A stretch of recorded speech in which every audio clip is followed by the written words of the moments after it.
Assalamualaikum warahmatullahi wabarakatuh. Jumpa lagi di Lentera Hitam. Tentunya masih bersama saya Bobby yang akan menceritakan kisah mistis pendakian gunung. Pada kesempatan kali ini saya akan menceritakan kisah mistis yang berjudul Hilang dalam Dekapan Gunung Gede. Buat teman-teman yang baru bergabung di channel ini, silahkan klik dulu tombol subscribe dan tombol loncengnya agar kalian tidak ketinggalan cerita terbaru dari kami. Dan buat teman-teman yang sudah bergabung di channel ini, semoga kalian dalam keadaan sehat selalu, panjang umur, bahagia selalu, sukses selalu, dan selalu dimudahkan segala urusannya. Dan tidak usah lama-lama, bagaimana keseruan kisah ini? Kita langsung saja ke ceritanya.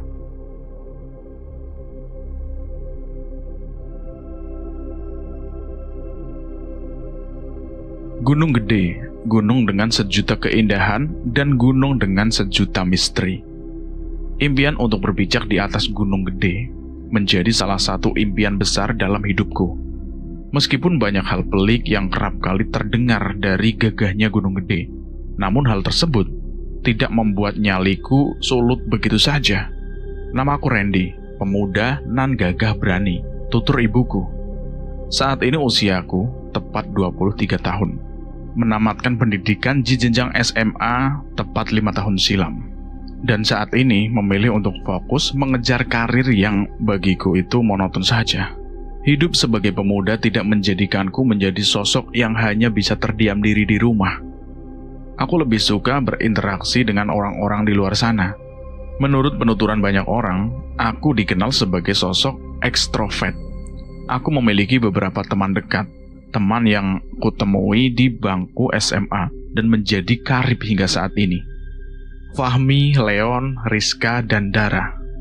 Keempat teman lamaku yang menjadi karib dekat hingga saat ini. Pertemanan kami layaknya kepompong, hanya berputar-putar di lingkaran yang sama.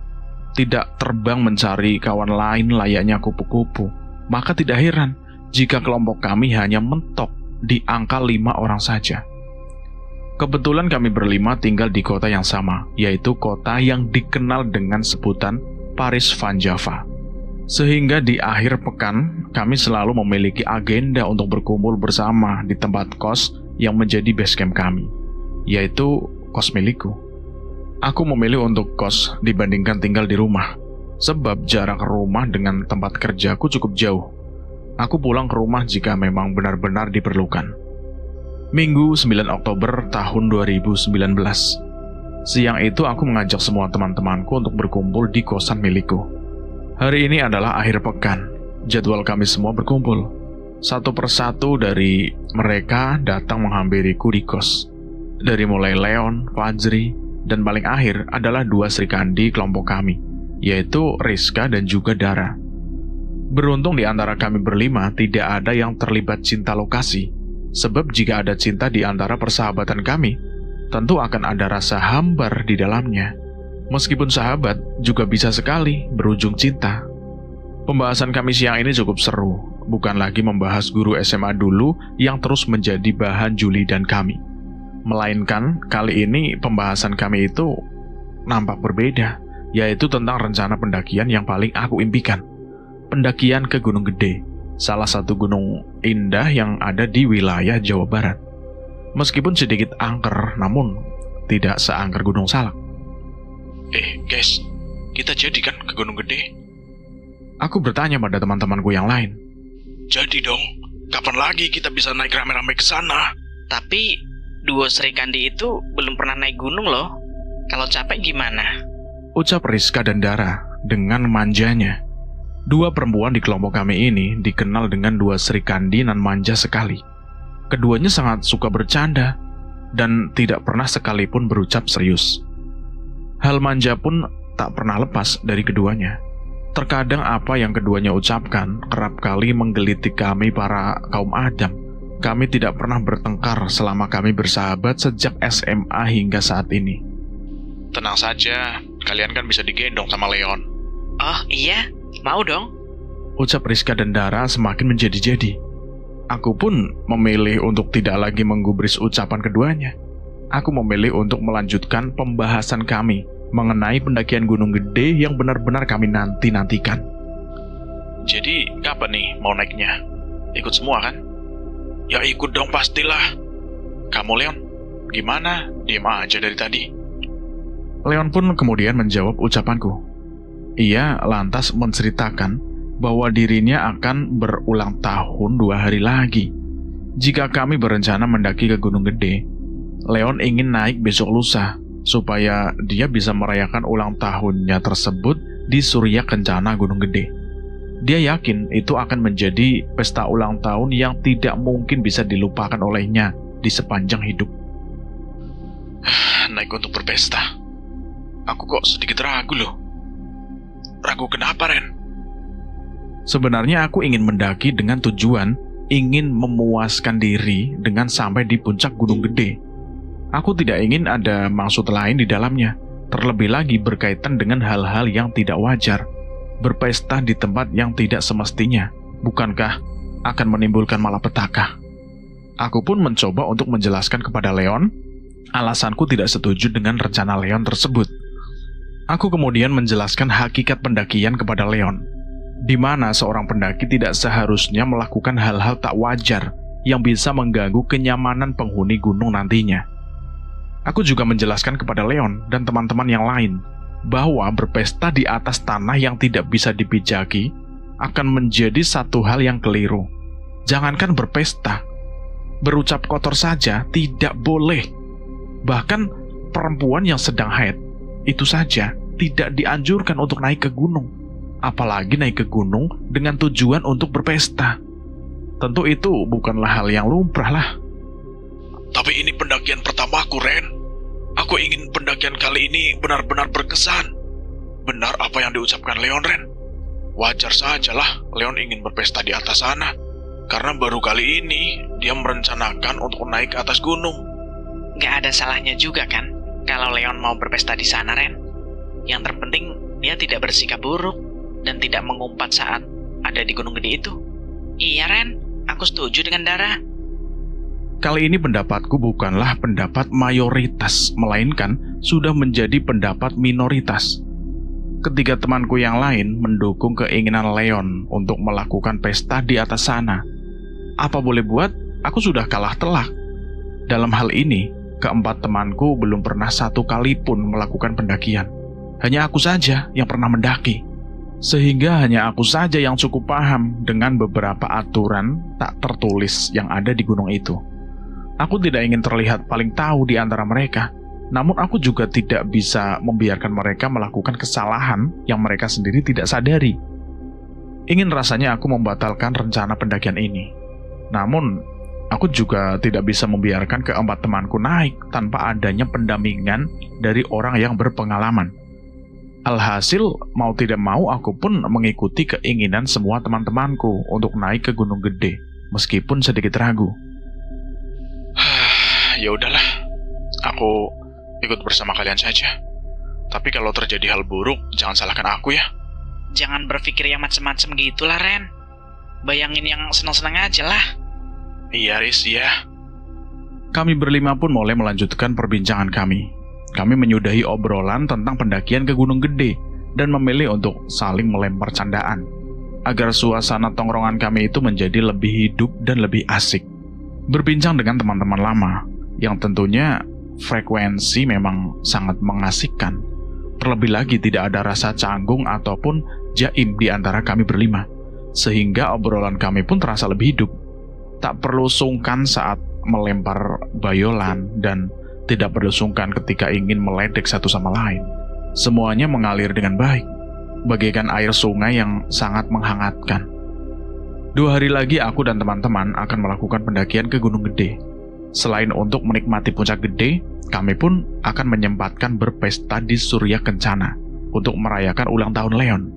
Itu artinya, aku harus menyempatkan diri pulang ke rumah. Setidaknya besok pagi aku harus pulang. Aku harus pamit terlebih dahulu kepada orang tuaku, agar nantinya dalam pendakian kami tidak ada satupun persoalan yang cukup berarti. Besok aku pulang ke rumah. Yakin pulang?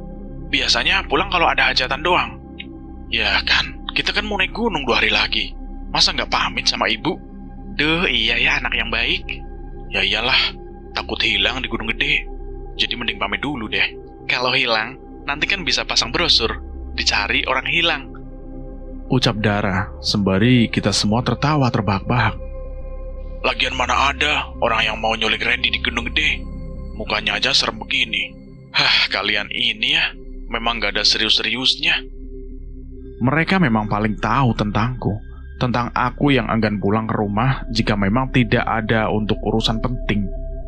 Sehingga tidak heran, jika aku berkata akan pulang, mereka akan melempar candaan yang tidak habis-habisnya. Keempat temanku tidak ada satupun yang indekos, sebab jarak mereka dengan pekerjaan masing-masing tidak begitu jauh, sehingga mereka tidak perlu bersusah payah untuk mencari tempat singgah lain. Selain itu jauh dan juga lebih irit, bukan? Namun tidak ada alasannya jika memilih untuk tinggal di kosan. Bukankah pergerakan jauh lebih bebas jika singgah di kosan? Hari pun beranjak petang. Karena kami sudah berbincang cukup lama sedari siang, satu persatu temanku pun pamit pulang. Dari mulai Leon, Fahmi, Rizka, dan yang terakhir Dara. Mereka juga perlu menyiapkan semua perlengkapan untuk pendakian nantinya. Sebelum mereka semuanya pulang, aku sudah lebih dulu membagi-bagi tugas kepada mereka. Mengenai logistik, perlengkapan naik, hingga perlengkapan camping nantinya. Karena mereka belum memiliki pengalaman pendakian, aku pun akhirnya mendetailkan semua keperluan penting yang perlu dibawa oleh mereka. Beruntung mereka semua benar-benar exit dengan pendakian ini, sehingga tidak ada satupun di antara mereka yang mengeluh perihal keperluan yang wajib dibawa nantinya, dan tugas yang aku berikan kepada mereka masing-masing di antara mereka berempat. Setelah mereka semuanya pulang, aku pun kembali sendirian di sini. Aku bergegas untuk menelpon ibu untuk memberitahukan bahwa aku akan pulang ke rumah besok. Namun aku tidak langsung memberitahukannya perihal rencana dan teman-temanku untuk mendaki gunung, sebab aku ingin berpamitan secara langsung kepada mereka. Tak lama setelah aku memberi kabar kepada ibu, aku kemudian menghubungi salah seorang teman pendaki yang kebetulan meminjam perlengkapan pendakianku beberapa pekan yang lalu. Tak mungkin aku naik tanpa adanya perlengkapan, sehingga aku pun menghubunginya untuk mengambil barang esok hari, sembari aku pulang ke rumahku. Beruntung temanku ini memiliki waktu longgar di esok harinya, sehingga semua rencanaku itu bisa berjalan sesuai dengan apa yang aku inginkan. Sembari menunggu tengah malam, aku memilih untuk merenung seorang diri di depan kos-kosan. Aku teringat keinginan Leon yang ingin berpesta saat naik nanti. Aku sebenarnya masih khawatir hal buruk akan menghampiri aku dan teman-teman saat pendakian nanti, hanya karena niat awal yang kami lakukan itu keliru. Apa semuanya akan baik-baik saja ya? Aku berpikir saat itu, berucap lirih. Saat aku sedang merenung, tiba-tiba saja berhembus angin yang membuatku merinding. Entah hembusan angin dari mana yang datang secara tiba-tiba itu. Tak lama setelahnya, hembusan angin itu datang lagi. Tercium aroma melati di sekitar tempatku merenung malam itu. Loh, kok bau melati ya? Bukankah di kos ini gak ada tanaman melati? Karena merasa janggal, aku pun memilih untuk masuk ke dalam kamar. Aku merasa merinding dengan hal janggal yang datang secara tiba-tiba itu. Dari mulai angin yang tiba-tiba saja berhembus, sampai aroma melati yang aku sendiri pun tidak tahu dari mana asalnya. Tak terasa jam sudah menunjukkan pukul 12 malam. Aku pun memutuskan untuk tidur daripada berpikiran buruk akan hal janggal yang baru saja terjadi. Aku harus cepat-cepat tidur nih, supaya pikiranku tidak kacau seperti ini. Baru beberapa saat aku terlelap, mimpi buruk sudah mampir di tengah-tengah tidurku. Aku memimpikan Leon. Tidak biasanya Leon datang ke dalam mimpiku. Di dalam mimpi tersebut, aku melihat wajah Leon benar-benar pucat, nampak begitu muram, dan tidak ada segaris pun senyum dari bibirnya. Sosok Leon di dalam mimpiku itu tidak seperti Leon yang aku kenal. Aku pun mencoba mendekat ke arahnya. Leon, kamu baik-baik saja kan? Aku bertanya pada Leon, namun Leon itu tidak menjawab pertanyaanku. Ia hanya tertunduk, terdiam, dengan tubuh yang begitu lemas. Tidak ada orang lain selain aku dan Leon di dalam mimpi tersebut. Tiba-tiba saja, muncul bisikan entah datangnya dari mana. Hilang, hilang, kata bisikan itu. Bisikan itu terdengar tidak hanya sekali, namun beberapa kali, hingga aku benar-benar merasa terganggu dengan bisikan-bisikan itu. Aku pun tidak lagi berkonsentrasi memandangi Leon akibat bisikan aneh itu. Hingga perlahan-lahan aku melihat Leon berbalik arah dan pergi dariku dengan langkah yang benar-benar berat. Aku mencoba menahan Leon pergi, namun ia tidak menggubris sama sekali. Leon, kamu mau kemana? Aku berusaha mengejar Leon, namun tiba-tiba saja aku terhalang oleh kabut putih yang entah datangnya dari mana. Aku pun kehilangan jejak Leon. Aku mencoba berteriak memanggil nama Leon, namun tidak kunjung mendapatkan respon. Hingga akhirnya aku pun terbangun dari mimpiku dengan keringat mengucur melalui pelipis wajahku. Aku pun bergegas untuk menghubungi Leon. Khawatir hal buruk terjadi kepadanya. Tepat di jam 1 pagi, aku pun menelponnya. Halo, Leon. Gimana kabarmu? Apaan sih, Rena? Kamu ngelindur ya? Ucap Leon dengan suara ngantuknya. Setelah mendengar jawaban dari Leon, aku pun bisa memastikan bahwa apa yang baru saja terjadi benar-benar hanya bunga tidur semata. Tanpa menjawab pertanyaan Leon, aku bergegas untuk mematikan sambungan telepon tersebut. Aku pun bergegas untuk pergi ke kamar mandi untuk cuci muka. Mimpi yang baru saja aku alami itu benar-benar terasa nyata. Apa ini merupakan sebuah pertanda buruk? Atau memang mimpi yang aku alami itu hanya bunga tidur semata? Aku terus mencoba berpikiran positif dengan semua yang terjadi. Mudah-mudahan nggak terjadi hal buruk kepada Leon. Aku pun kembali ke kamarku, mencoba untuk menarik nafas panjang untuk menenangkan pikiranku. Lantas aku pun berusaha untuk tidur kembali. Keesokan harinya, aku pun bersiap-siap untuk pulang ke rumah. Namun sebelum itu, aku mampir dulu ke kosan Aji, teman yang meminjam perlengkapan pendakianku. Aku mengambil beberapa barang di sana, dan setelahnya langsung pamit untuk pulang ke rumah, yang jaraknya cukup jauh dari kos-kosanku. Setibanya di rumah, aku pun kemudian berbincang dengan ibu dan bapak perihal rencanaku dan teman-teman untuk melakukan pendakian. Mereka tidak keberatan dengan niatanku ini. Hanya saja, mereka berpesan agar aku bisa lekas pulang dan jangan berlama-lama di Gunung Gede. Tidak dipungkiri, kedua orang tuaku itu memang cukup khawatir setiap kali aku merencanakan untuk mendaki gunung. Namun rasa percaya mereka terhadapku itu mampu mengalahkan kekhawatiran keduanya. Tidak hanya itu, aku juga sempat bercerita kepada ibu perihal mimpi anehku semalam. Ibu hanya membalasnya dengan senyuman, sembari membisikkan kalimat yang benar-benar membuatku tenang setelahnya. Mimpi itu kan hanya bunga tidur. Kamu bermimpi tentang Nak Leon. Mungkin karena akhir-akhir ini ada Nak Leon di dalam pikiran kamu. Jangan berpikiran buruk. Tapi Leon akan baik-baik saja kan, Bu? Tentu. Bukankah kalian sudah berteman lama? Kalian tentu akan saling menjaga saat pendakian nanti. Jadi jangan terlalu risau. Ibu percaya sama kamu, Ren. Sontak apa yang diucapkan oleh ibu benar-benar membuatku merasa tenang. Kali ini aku tidak lagi memikirkan mimpi buruk yang sedari tadi terus mengganggu pikiranku tersebut. Aku pun kemudian memilih untuk menyiapkan semua perlengkapan yang akan dibawa saat pendakian nantinya.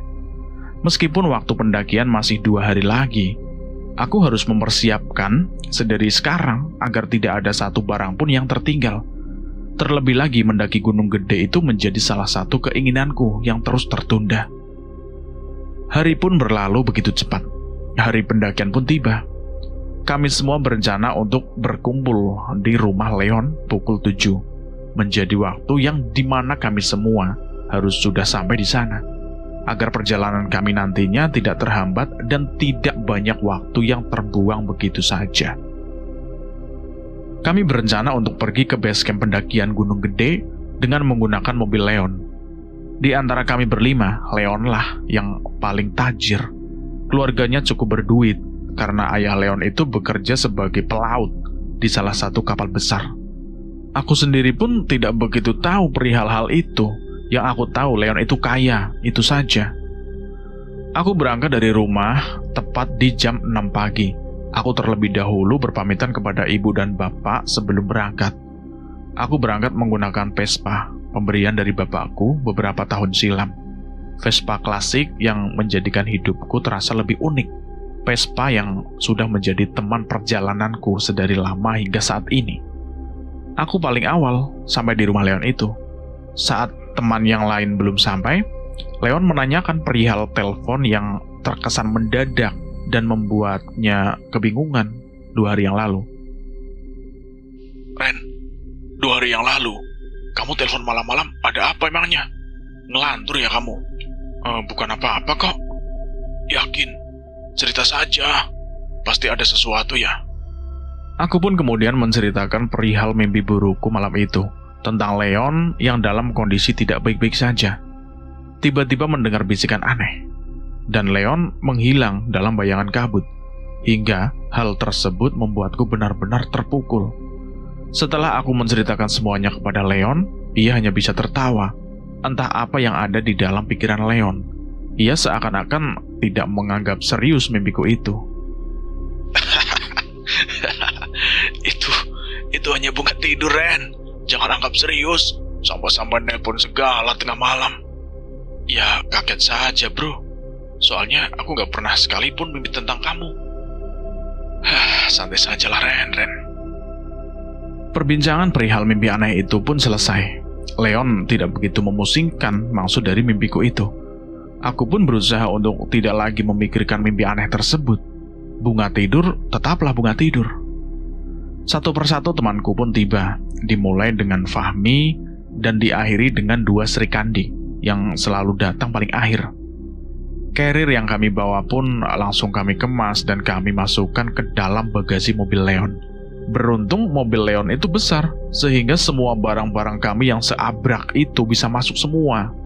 Sebelum kami berangkat, kami lebih dulu berpamitan dengan kedua orang tua Leon yang saat itu sedang duduk santai di depan teras. Kebetulan ayah Leon itu sedang ada di rumah dan tidak pergi melaut, sehingga kami pun bisa menyapanya terlebih dahulu. Satu persatu dari kami bersalaman dengan kedua orang tua Leon. Setelahnya kami pun bergegas masuk ke dalam mobil, dan perjalanan menuju basecamp Gunung Gede pun dimulai. Perasaan kami benar-benar senang saat itu.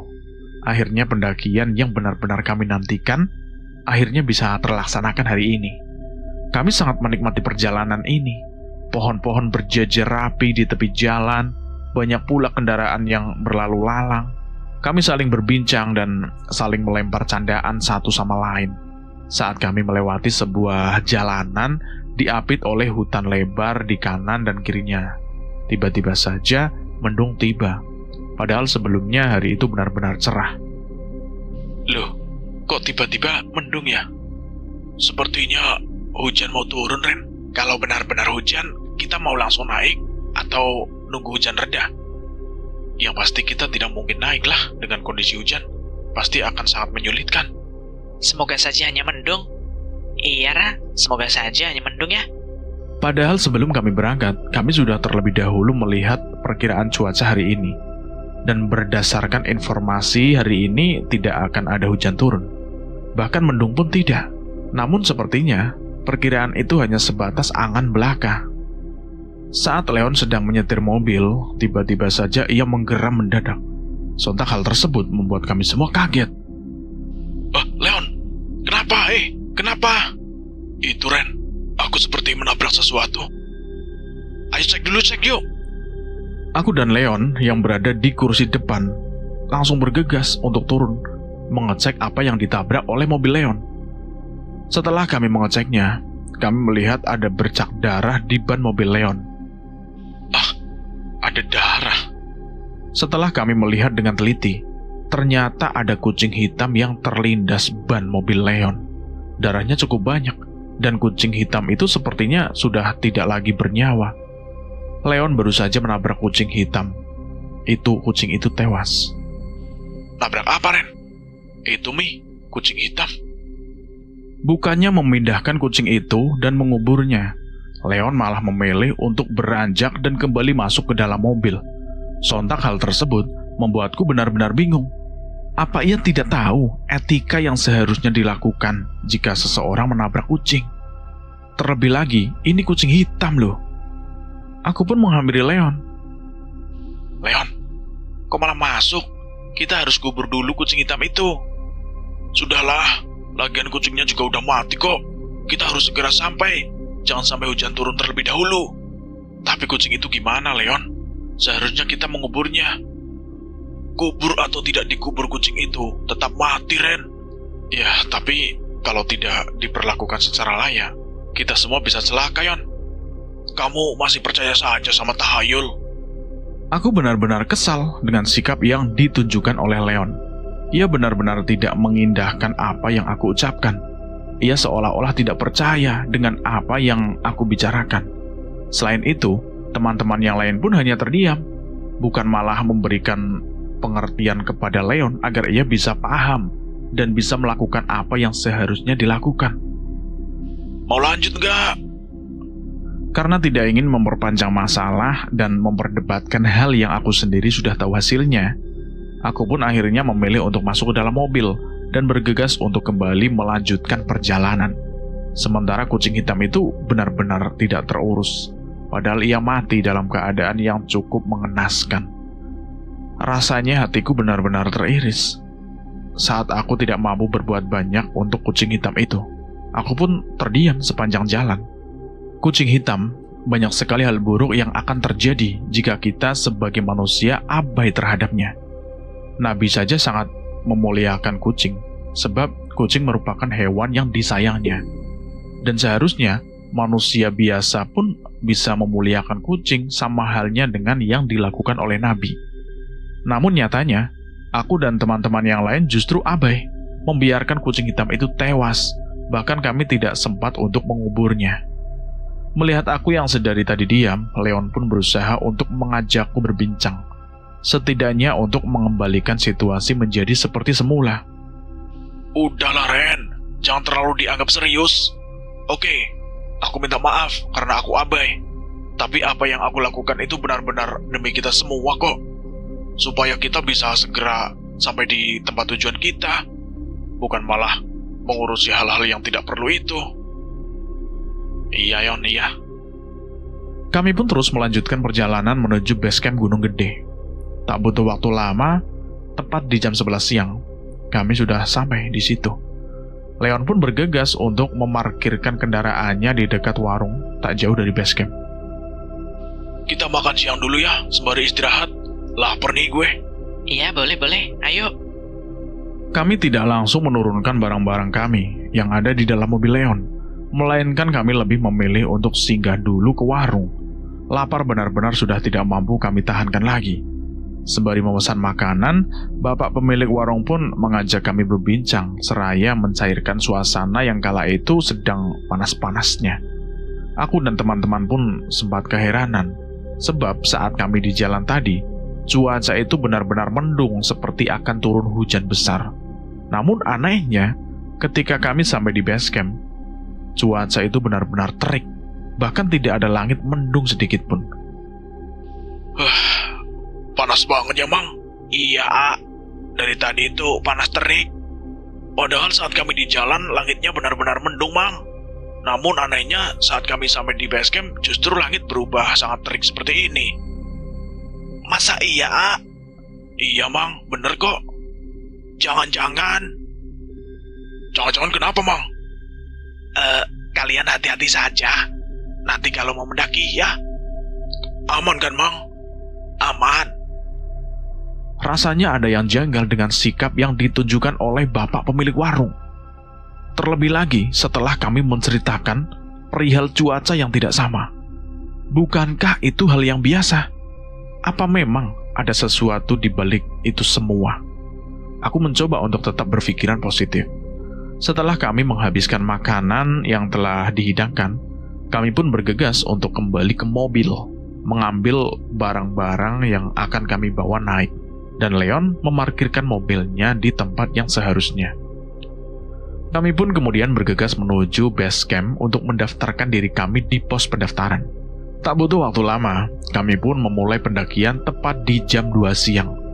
Cuaca saat itu benar-benar terik, tidak ada sedikit pun tanda-tanda hujan akan turun. Kami pun merasa lega dengan cuaca yang cukup bersahabat kali ini.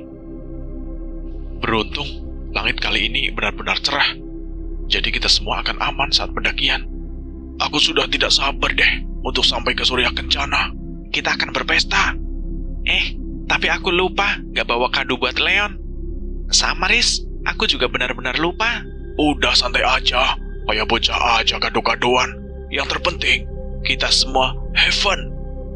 Perjalanan kami benar-benar membuat kami semua have fun di sepanjang jalan ini. Dan beberapa pendaki lain yang juga turun, serta dalam pendakian ini, kami saling tegur sama layaknya teman-teman. Meskipun tidak saling mengenal, nyatanya antar pendaki selalu memiliki hubungan erat yang tidak bisa dideskripsikan secara sederhana. Tujuan pertama kami adalah pos pertama.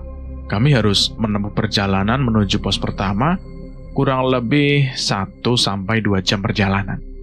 Kami memilih untuk berjalan tidak terburu-buru dan tidak terlalu pelan. Karena pendakian ini merupakan pendakian pertama bagi keempat temanku. Di sepanjang perjalanan kami cukup banyak berhenti. Ada nggak sih eskalator? Biar kita langsung sampai di atas. Ucapanmu sama persis seperti apa yang aku ucapkan ketika pertama kali aku mendaki. Makanya itu Ren, kalau ada eskalator kan cepet tuh. Jadi aku nggak perlu berjalan hingga kelelahan seperti sekarang ini. Kalau begitu ya nggak menantang lah. Tidak dipungkiri, kedua teman perempuanku Dara dan Rizka itu memang terlihat kelelahan. Wajar saja, keduanya sangat kurang berolahraga. Dan kali ini mereka harus berjalan di sepanjang jalan menuju Puncak Gede. Wajar jika keduanya terus saja mengeluh tanpa henti. Kedua temanku itu dikenal cukup cengeng, namun keduanya memiliki sifat yang sama, yaitu sama-sama keras kepala. Susah dikasih tahu, padahal keduanya juga sama-sama penakut. Meski demikian, aku acungi jempol semangatnya itu saat mendaki. Meskipun keduanya terus mengeluh, namun keduanya tetap mau untuk berjalan lagi dan lagi.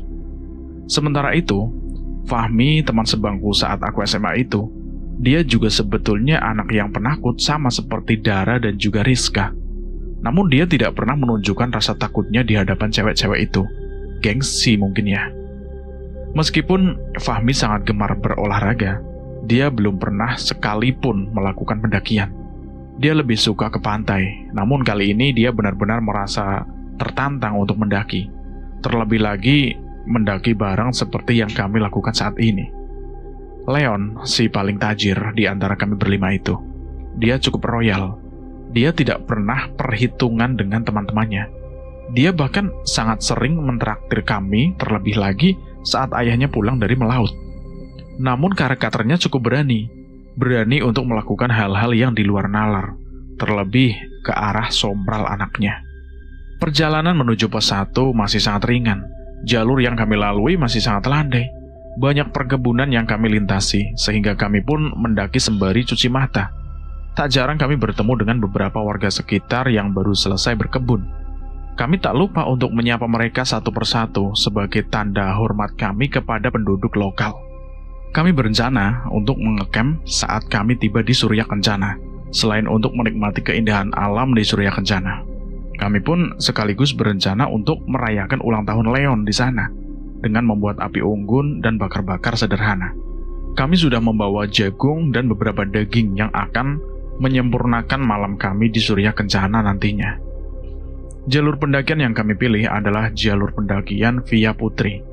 Meskipun jalur pendakian Via Putri sedikit lebih terjal dan tidak banyak tanah landai, namun jalur ini merupakan jalur yang dinilai paling pendek dibandingkan dengan 2 jalur lainnya, sehingga kami bisa lekas sampai di Surya Kencana nantinya. Akan tetapi, jalur yang akan kami tempuh sangat minim sumber air. Oleh karena itu, kami sudah mempersiapkan banyak cadangan air yang bisa mengobati dahaga kami nantinya. Kami bisa menjumpai sumber air di jalur pendakian menuju pos 1, namun setelahnya tidak akan ada lagi. Barulah setelah kami sampai di Surya Kencana nantinya, akan ada sumber mata air lagi yang bisa kami manfaatkan.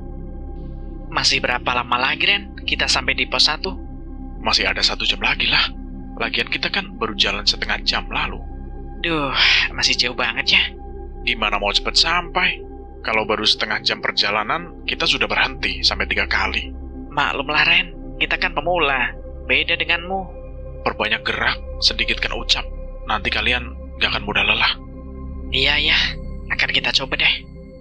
Sementara itu, Fahmi dan Leon nampak menikmati pemandangan-pemandangan yang disuguhkan di sepanjang jalur menuju pos 1. Saat kami mulai memasuki area vegetasi, aku merasa ada sepasang mata yang terus memandangi ke arah kami. Sontak aku pun langsung mencoba untuk mencari tahu. Setelah melihat-lihat ke arah kanan dan juga kiri, tidak ada satu orang pun, bahkan hewan pun tidak ada. Rasanya benar-benar aneh. Padahal jelas-jelas aku merasakan kehadiran sepasang mata yang terus memandangi ke arah kami. Fahmi yang melihatku sedari tadi bersikap aneh. Dia pun langsung menegurku. Sontak hal tersebut membuatku tiba-tiba kaget. Ren, kenapa sih? Kenapa? Kamu yang kenapa? Kok dari tadi celingak-celinguk gak jelas? Mi, aku merasa ada yang aneh. Ada yang aneh? Apa yang aneh? Sepertinya ada yang terus mengawasi kita. Alah, perasaan kamu saja kali, Ren. Masa sih? Jelas-jelas aku merasa loh, kalau sedari tadi kita ada yang mengawasi. Fahmi pun langsung mengamati sekeliling sama seperti yang aku lakukan. Namun ia tidak merasa ada yang janggal sedikit pun. Fahmi pun kemudian memastikan kepada aku bahwa apa yang terjadi hanya perasaanku saja. Mungkin benar apa yang diucapkan oleh Fahmi. Sebab rasanya tidak mungkin jika ada orang lain yang terus memandangi ke arah kami, sementara kami tidak berbuat hal aneh sejauh ini. Aku pun memilih untuk tidak lagi menghiraukan perasaanku itu. Aku kemudian memilih untuk melanjutkan perjalanan bersama teman-teman yang lain. Beruntung, hanya Fahmi yang sadar akan sikap anehku, sementara temannya lainnya tidak menyadari itu. Setelah menempuh perjalanan kurang lebih 1,5 jam, kami pun akhirnya sampai di pos 1. Di pos 1 ini kondisinya masih cukup ramai. Ada beberapa pedagang yang berjejeran di dekat pos 1. Banyak sekali barang yang mereka jual. Kami pun tidak perlu susah payah jika ingin merasakan makanan pegunungan. Ada beberapa pedagang yang memang terbiasa mangkal di pos 1. Menurut penuturan mereka, pos 1 adalah tempat yang cocok untuk berjualan, sebab banyak sekali pendaki yang beristirahat di sana.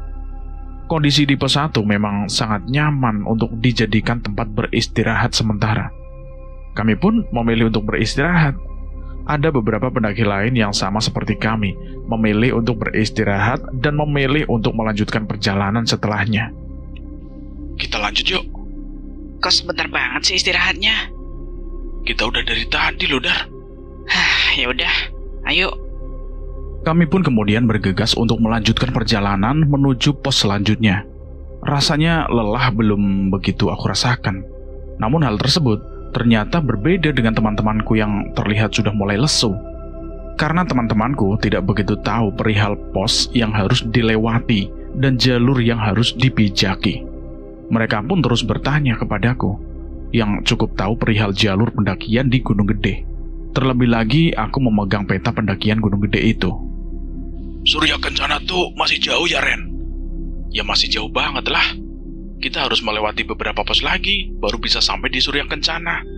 Haha, pasti sudah nggak sabar ya? Iya nih, Mi. Kira-kira maghrib nanti kita sudah bisa sampai di Surya Kencana nggak sih? Bagaimana, Ren? Ya, bisa atau enggaknya tergantung dari langkah kita lah. Kalau kita berjalan pelan seperti siput, ya pasti lama banget lah. Setelah mendengar hal tersebut, Leon pun mendadak menjadi lebih bersemangat. Ia bahkan memberikan semangat kepada teman-teman yang lain, seperti Fahmi, Rizka, dan juga Dara. Aku hanya bisa tersenyum melihat sikap Leon. Ayo guys, semangat, jangan loyo, ayo. Kita harus segera sampai di Surya Kencana. sabar atuh Leon. Alah, aku sudah tidak sabar, Riz. Kalem saja, Le. Nanti juga sampai kok. Saat kami meributkan hal yang tidak cukup berarti, tiba-tiba saja terdengar suara burung gagak dari atas kepala kami. Suaranya benar-benar terdengar nyaring. tidak hanya satu burung gagak, melainkan ada 3 burung. Sontak hal tersebut membuat kami terkaget seketika.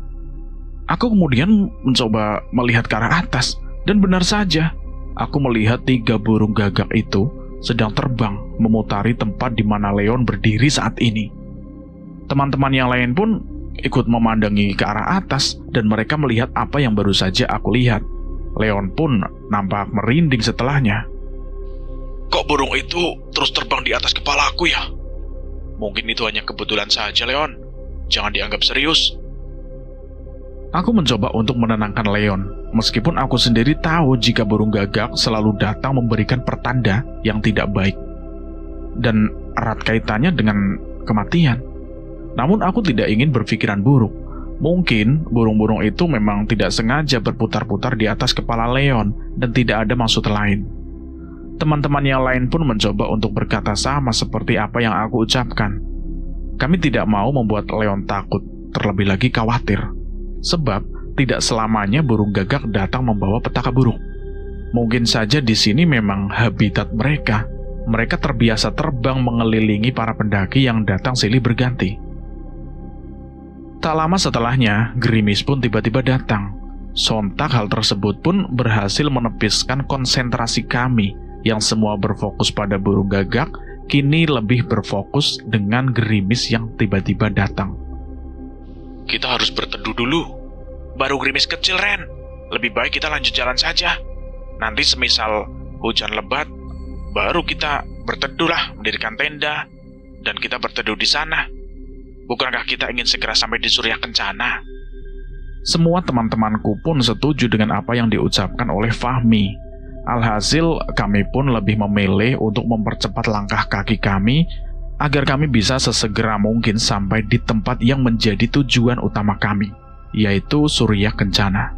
Perjalanan menuju pos 2 Legok Lenca akan melewati medan berupa tanah merah berbatu yang didominasi akar pepohonan dengan kontur yang mulai menanjak. Jarak tempuh dari pos 1 menuju pos 2 Legok Lenca sekitar 500 meter, dengan waktu tempuh sekitar 30 menit. Kami harus bisa berpijak di tanah yang tepat, karena medan yang kami tempuh cukup licin saat gerimis datang seperti saat sekarang ini. Perhatikan pijakan kalian, guys. Licin soalnya. Nggak ada jalan lain emangnya, Ren? Lu gimana sih, Riz? Memangnya ini jalan tol? Milih jalan lain. Kami pun memperlambat langkah kami, sebab jalan dengan media batu merah membuat langkah kami benar-benar terhambat. Terlebih lagi, jalanan yang kami pijaki sudah mulai licin akibat gerimis yang tak kunjung reda. Karena kami tidak membawa jas hujan, alhasil baju yang kami kenakan pun perlahan-lahan mulai basah. Hal tersebut cukup membuat kami semua merasa tidak nyaman, karena harus berjalan dalam keadaan baju basah. Setelah menempuh perjalanan kurang lebih 1 jam, kami pun akhirnya sampai di pos 2 tepat di jam 4 sore. Saat kami berada di pos 2, tak ada satupun pendaki yang kami lihat. Mungkin mereka memang memilih untuk berhenti saat gerimis tiba. Atau mungkin justru mereka mempercepat langkah, karena mereka sudah mempersiapkan jas hujan sebelumnya, tidak seperti kami berlima ini. Kami memilih untuk beristirahat terlebih dahulu. Satu persatu dari kami pun berganti pakaian, karena rasanya berjalan dengan baju yang cukup basah tidak begitu mengenakan. Saat itu gerimis sudah mulai mereda. Kami ambil beberapa snack dan minuman yang kami bawa untuk kami makan. Setidaknya setelah mengisi amunisi, tubuh kami bisa menjadi bugar kembali seperti sebelumnya. Riz, jangan lama-lama ganti bajunya, ya. Perempuan memang terkadang lebih lama jika urusan penampilan, tidak seperti kita para kaum lelaki. Sembari menunggu keduanya selesai, aku, Fahmi, dan Leon pun memilih untuk merebahkan tubuh kami di atas tanah. Rasanya benar-benar lelah. Padahal perjalanan kami masih sangat panjang. Tiba-tiba saja aku mendengar suara teriakan Dara. Sontak hal tersebut pun langsung membuat kami kaget bukan kepalang. Kami pun langsung bergegas untuk menghampiri Dara dan juga Rizka. Sesampainya di tempat Rizka dan Dara berada, aku langsung menanyakan apa yang terjadi kepada keduanya. Ada apa, Dar? Ada ular besar. Di mana? Dara lantas menunjuk ke sebuah arah yang tak begitu jauh dari tempat kami berdiri saat ini. Aku pun langsung melihat ke arah itu. Namun aku tidak melihat ada ular di sana. Namun mereka terus meyakinkan kami bahwa mereka baru saja melihat ular yang sangat besar. Nggak ada kok. Tapi tadi ada di sana. Ularnya besar. Dan anehnya, ular ini berkepala 2. Benar-benar mengerikan, Ren. Aku dan Rizka aja benar-benar ketakutan tadi. Alah, halusinasi kalian aja kali. Mana mungkin ada ular berkepala 2, kecuali ular itu ular jadi-jadian. Ucapan Leon ada benarnya juga. Mana mungkin ada ular berkepala 2. Tentu hal itu di luar nalar manusia.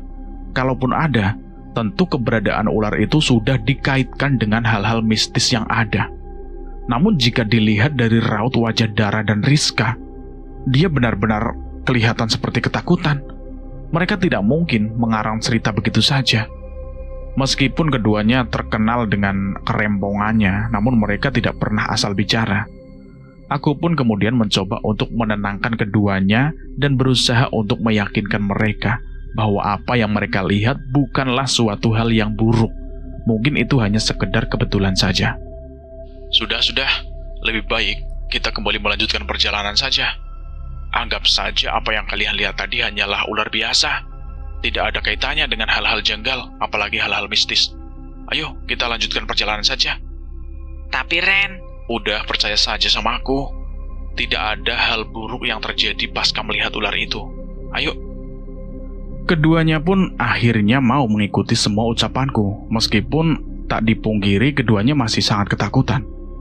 Kami pun memilih untuk kembali mengemasi barang bawaan kami dan memilih untuk melanjutkan perjalanan menuju pos selanjutnya, yaitu pos 3. Perlahan-lahan cuaca sudah mulai berubah. Matahari sudah mulai menyapa kami lagi. Baju yang kami kenakan pun sudah tidak lagi basah karena sudah diganti.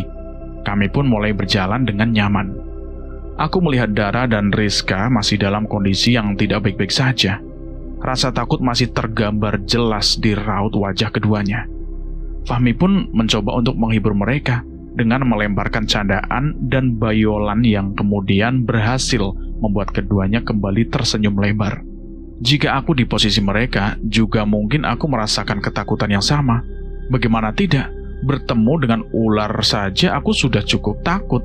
Terlebih lagi, harus bertemu dengan ular besar berkepala 2. Tentu hal tersebut akan membuatku merasakan takut yang berkepanjangan sama seperti mereka yang dialami saat ini. Aku berharap perjalanan menuju pos 3 dan pos selanjutnya akan berjalan mulus tanpa adanya gangguan apapun, sebab aku khawatir teman-temanku kapok melakukan pendakian jika hal janggal terus berdatangan. Sebab pendakian ini merupakan pendakian perdana bagi mereka berempat.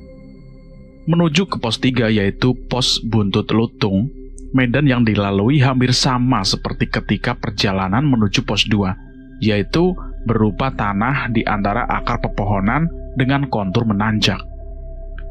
Jarak tempuh dari pos 2 menuju pos 3 Buntut Lutung sekitar 1 km, dengan waktu tempuh sekitar 1,5 jam. Namun sepertinya kami akan berjalan cukup lama, mengingat jalur yang masih licin dan kondisi kami yang baru perlahan-lahan stabil. Saat kami mulai berjalan menuju pos 3, mulai berdatangan pendaki-pendaki lain. Kami pun saling sapa seperti biasanya. Namun hal aneh ketika kami berlima bertemu dengan seorang pendaki yang berjalan seorang diri. Aku pun lantas mencoba menegurnya. Sendirian saja, Bang? Iya, Bang. Kebetulan saya harus mencari teman saya. Memangnya teman abang di mana? Saya sendiri tidak tahu, Bang. Kami sudah berpisah hampir 1 bulan lamanya. Dia menghilang saat pendakian, dan ini merupakan kali ketiganya saya mencarinya. Setelah mendengar ucapan pendaki itu, aku pun langsung merasa iba. Sungguh besar jiwa pendaki itu, sampai dia tidak lelah untuk mencari sahabatnya yang sudah hilang, bahkan hampir 1 bulan lamanya. Mungkin saja sahabat yang dicarinya telah tiada. Sebab bertahan selama 1 bulan di tengah hutan adalah hal yang cukup sulit. Apa tidak minta bantuan sama tim SAR saja, Bang? Minggu lalu, tim SAR sudah menghentikan pencarian. Namun sahabat saya tidak kunjung ditemukan, Bang. Saya yakin dia sedang menunggu saya. Sontak saja, ucapannya benar-benar membuatku merinding. Namun teman-temanku yang lain tidak sekalipun menanggapi perbincanganku dan pendaki itu. Mungkin mereka memang sudah kelelahan. Lantas aku pun hanya bisa menunjukkan rasa prihatinku kepada pendaki itu. Aku juga mendoakan agar sahabat yang dicarinya itu segera mungkin ditemukan. Setelahnya pendaki itu pun bergegas untuk melanjutkan perjalanan dan melanjutkan pencariannya. Aku benar-benar tidak membayangkan rasanya jadi dia. Mencari seorang diri sahabatnya yang entah masih hidup atau sudah mati. Berharap takdir baik akan menghampiri sahabatnya tersebut dan mereka lekas dipertemukan kembali. Tentu pendaki itu benar-benar merasa terpukul dengan peristiwa hilangnya sahabatnya itu. Namun aku tidak melihat wajah putus asa dari pendaki itu. Semoga kali ini takdir baik berpihak kepadanya. Tentu, peristiwa hilangnya salah seorang pendaki di Gunung Gede menjadi perbincangan hangat. Namun anehnya, saat kami di warung dan saat kami di base camp pendaftaran, kami tidak mendengar apapun perihal hilangnya salah seorang pendaki di puncak Gunung Gede. Apa mungkin karena sudah 1 bulan berlalu? Atau mungkin penduduk sekitar lebih memilih untuk bungkam dibandingkan harus terus-menerus memperbincangkannya? Entah, aku benar-benar tidak tahu apa yang telah terjadi. Di saat aku termenung, Fahmi pun mencoba untuk menegurku dan mengajakku berbincang satu sama lain. Ren, kenapa?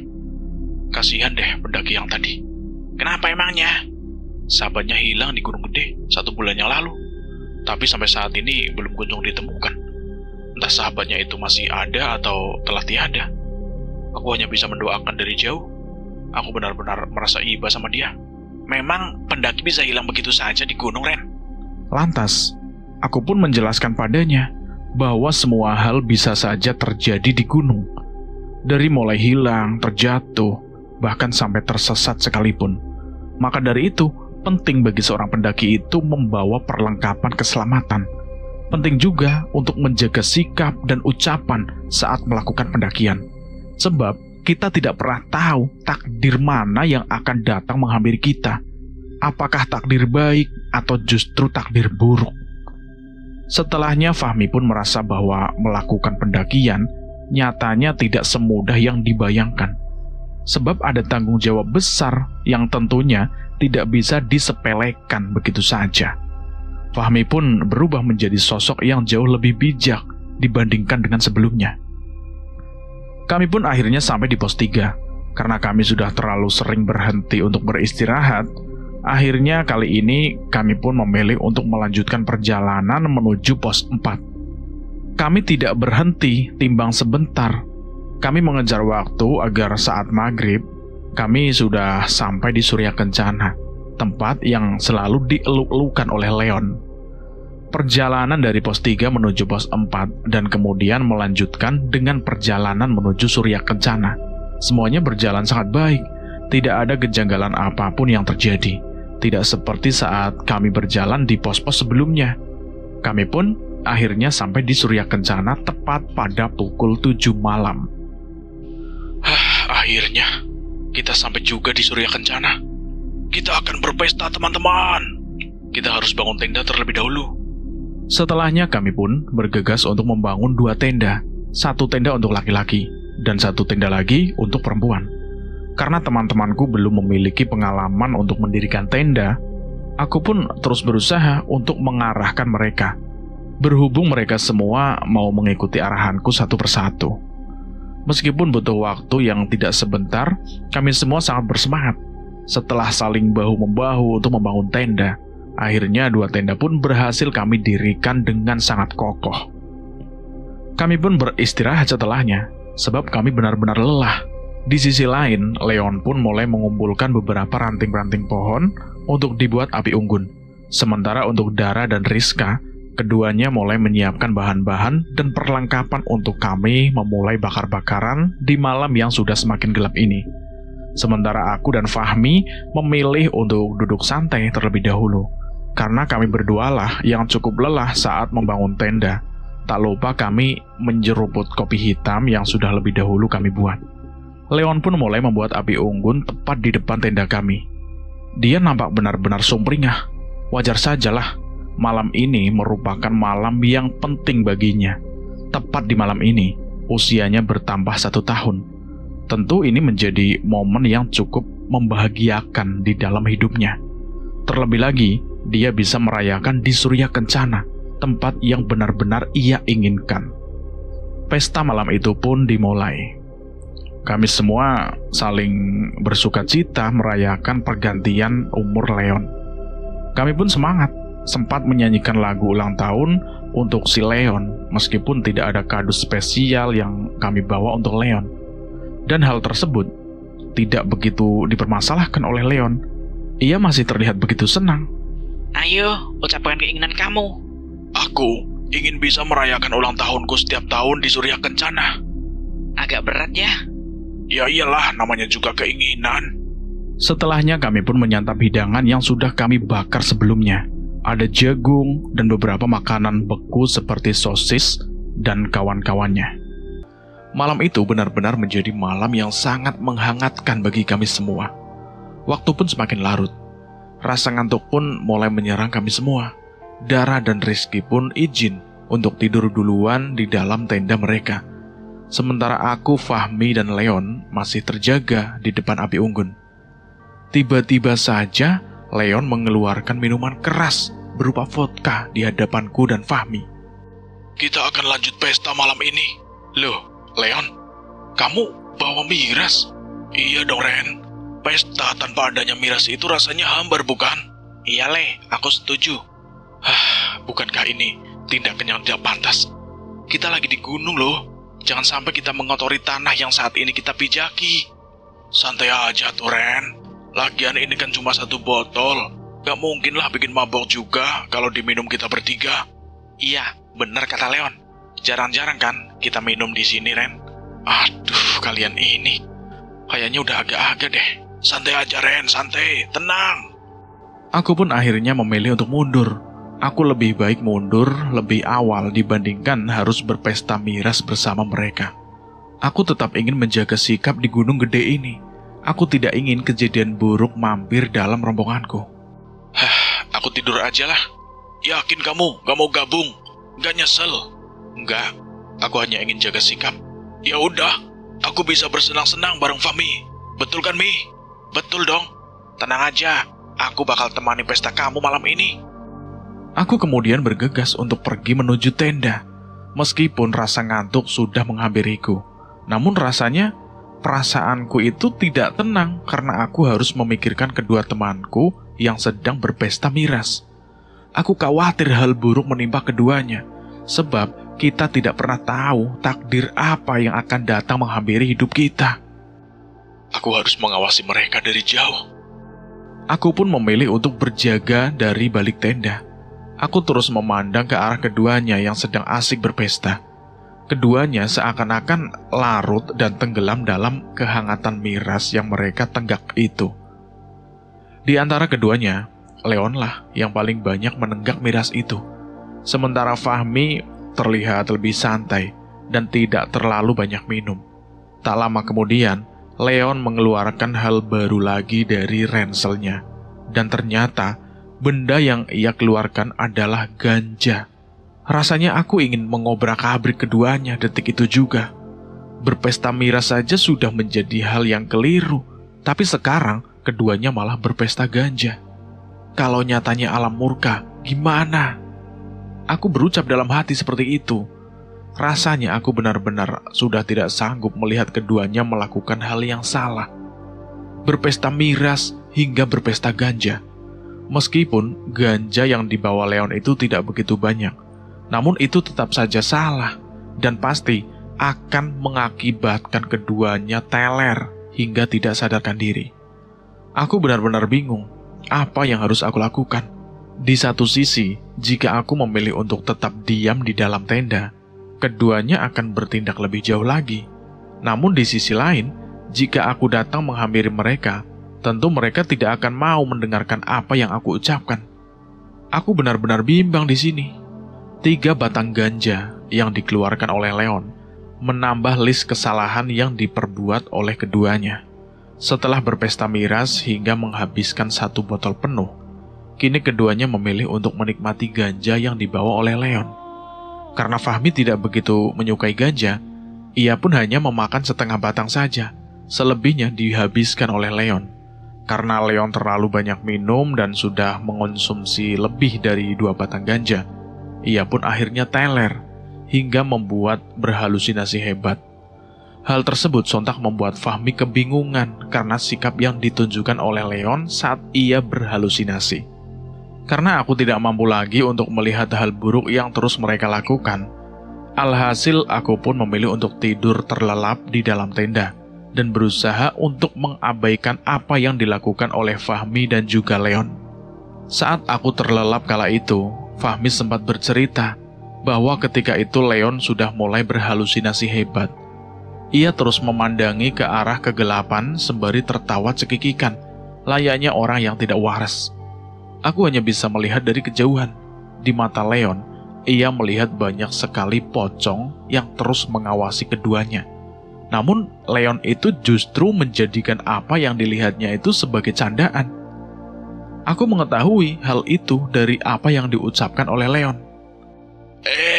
Lontong. Ada lontong, Mi. Lontongnya lucu banget. Fahmi yang saat itu dalam kondisi yang masih sadar, ia kemudian menegur Leon agar tidak berucap hal-hal ngelantur. Apa sih, Le? Sadar, sadar. Itu loh, Mi. Ada lontong. Mereka terus menatap kita. Apa mereka mau gabung di pesta kita ini ya? Tak lama kemudian, penampakan-penampakan lainnya pun datang. Sontak hal tersebut membuat Fahmi merinding seketika. Ia benar-benar merasa tidak nyaman saat ini. Bahkan bulu kuduknya pun mulai berdiri perlahan-lahan. Fahmi terlihat terus berusaha untuk membuat Leon sadar. Namun nyatanya hasilnya nihil. Leon tidak bergeming sedikit pun dengan apa yang Fahmi ucapkan. Padahal dalam kondisi itu Fahmi sudah sangat ketakutan. Sebab aku tahu betul Fahmi adalah sosok yang sangat penakut. Wajar sajalah jika dia ketakutan saat Leon terus mengatakan bahwa ada banyak sekali makhluk yang mengawasinya saat ini. Makhluk-makhluk yang saat ini berada di tengah kegelapan itu. Makhluk yang terus menatap ke arah Leon dan juga Fahmi. Namun dalam situasi ini, Fahmi tidak melihat apapun meskipun ia sudah sangat merinding. Tiba-tiba saja Leon mengatakan bahwa ia berusaha melihat sosok wanita cantik dari kegelapan itu. Ia berkata bahwa wanita itu terus memandang ke arahnya, seolah-olah menunjukkan ketertarikannya kepada Leon. Mi, Fahmi, itu ada wanita cantik, Mi.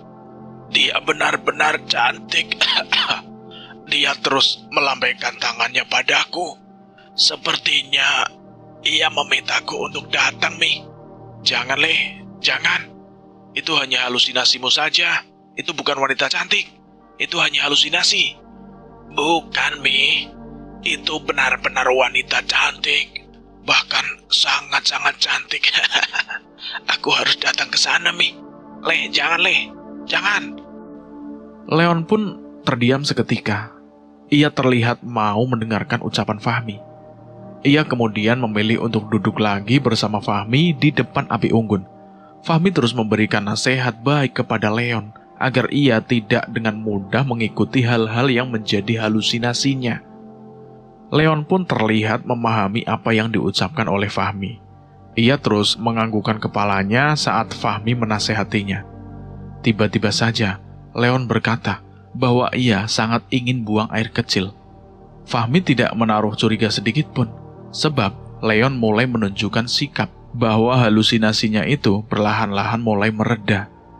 Niat awal Fahmi ingin menemani Leon untuk buang air kecil, namun Leon menolaknya dengan tegas. Aku mau buang air kecil dulu sebentar ya, Mi. Ya udah, aku temani ya.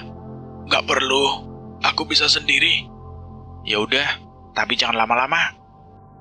Leon pun bergegas pergi menuju tempat gelap yang sebelumnya ditunjuk-tunjuk terus-menerus oleh si Leon itu. Fahmi memilih untuk menunggu Leon tepat di depan api unggun. Namun setelah 1 jam berlalu, Fahmi tidak kunjung melihat kedatangan Leon. Sontak hal tersebut membuat Fahmi kebingungan.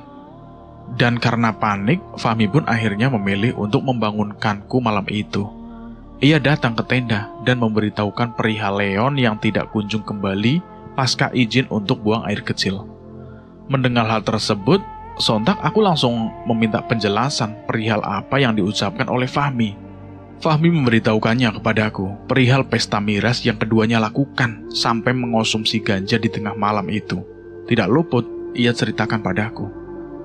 Meskipun aku sudah sedikit tahu tentang dua kesalahan yang mereka lakukan, aku pun langsung mengomeli Fahmi. Karena Fahmi dan Leon baru saja melakukan kesalahan fatal, berpesta miras, sampai-sampai mengonsumsi ganja. Fahmi pun memberikan pembelaan untuk dirinya sendiri. Ia mengatakan bahwa ia hanya mengikuti Leon. Perihal miras dan ganja, semua yang bawa adalah Leon. Ia hanya ikut menikmatinya saja. Aku sedikit kesal, karena nyatanya Fahmi tidak menghalangi sikap Leon. Justru ia malah ikut dalam pesta yang tidak semestinya dilakukan. Rasanya percuma juga memarahi Fahmi. Fokusku kali ini adalah mencari Leon. Fahmi mengatakan bahwa Leon menghilang saat buang air kecil di tengah kegelapan yang selalu disebutkan olehnya. Aku dan Fahmi pun langsung bergegas untuk pergi ke titik di mana Leon pergi ketika itu. Kita perlu bangunin Dara atau Siska nggak, Ren? Jangan dulu, biarkan mereka istirahat dan kita fokus mencari Leon. Mungkin saja ia tersesat saat mau kembali ke tenda. Kalau ternyata dia dibawa oleh makhluk-makhluk gaib yang selalu disebutkan oleh Leon, gimana, Ren? Udah, jangan berpikiran buruk. Leon pasti baik-baik saja kok. Ketika itu, waktu menunjukkan tepat pukul 12 malam. Aku dan Fahmi pun mulai menyusuri jalur yang dilewati oleh Leon sebelumnya. Kondisi malam itu benar-benar sunyi. Tidak ada satupun tenda yang berdiri di Surya Kencana. Hanya tenda kamilah yang ada di sana. Kami sendiri bingung, sebab Surya Kencana biasanya menjadi tempat yang begitu ramai dan penuh dengan para pendaki. Namun nyatanya, malam ini benar-benar berbeda. Saat kami mulai melangkah cukup jauh, tiba-tiba saja tercium aroma busuk yang jauh dari tempat kami berdiri saat ini. Ren, kamu nyium aroma busuk nggak? Iya, Mi, benar-benar busuk baunya.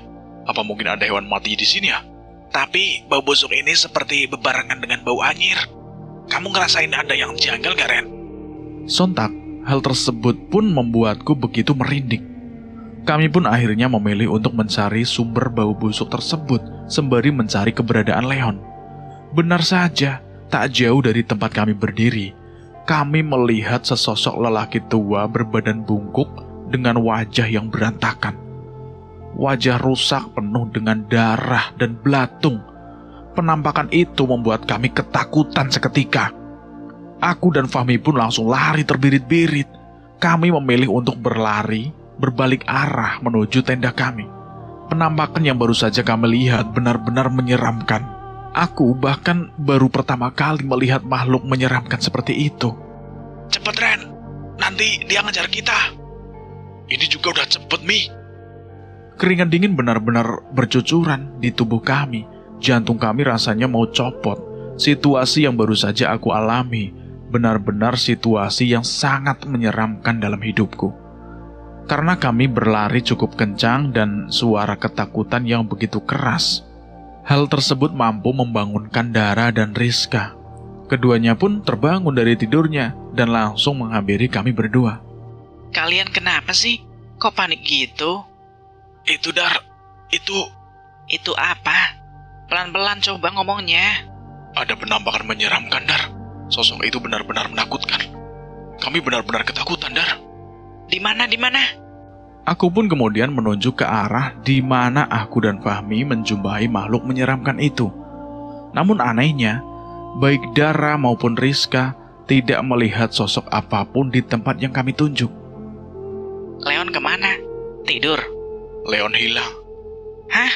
Maksudnya? Hilang?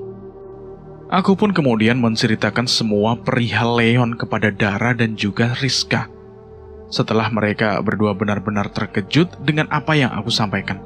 Mereka berdua tidak percaya dengan semua ucapanku, meskipun semua itu merupakan hal yang benar dan tidak mengada-ngada. Seketika saja Dara dan Rizka pun langsung kesal dengan Fahmi. sama seperti yang aku lakukan saat Fahmi membangunkanku untuk memberitahukan perihal Leon yang menghilang. Setelahnya aku pun berusaha untuk menenangkan semua teman-temanku.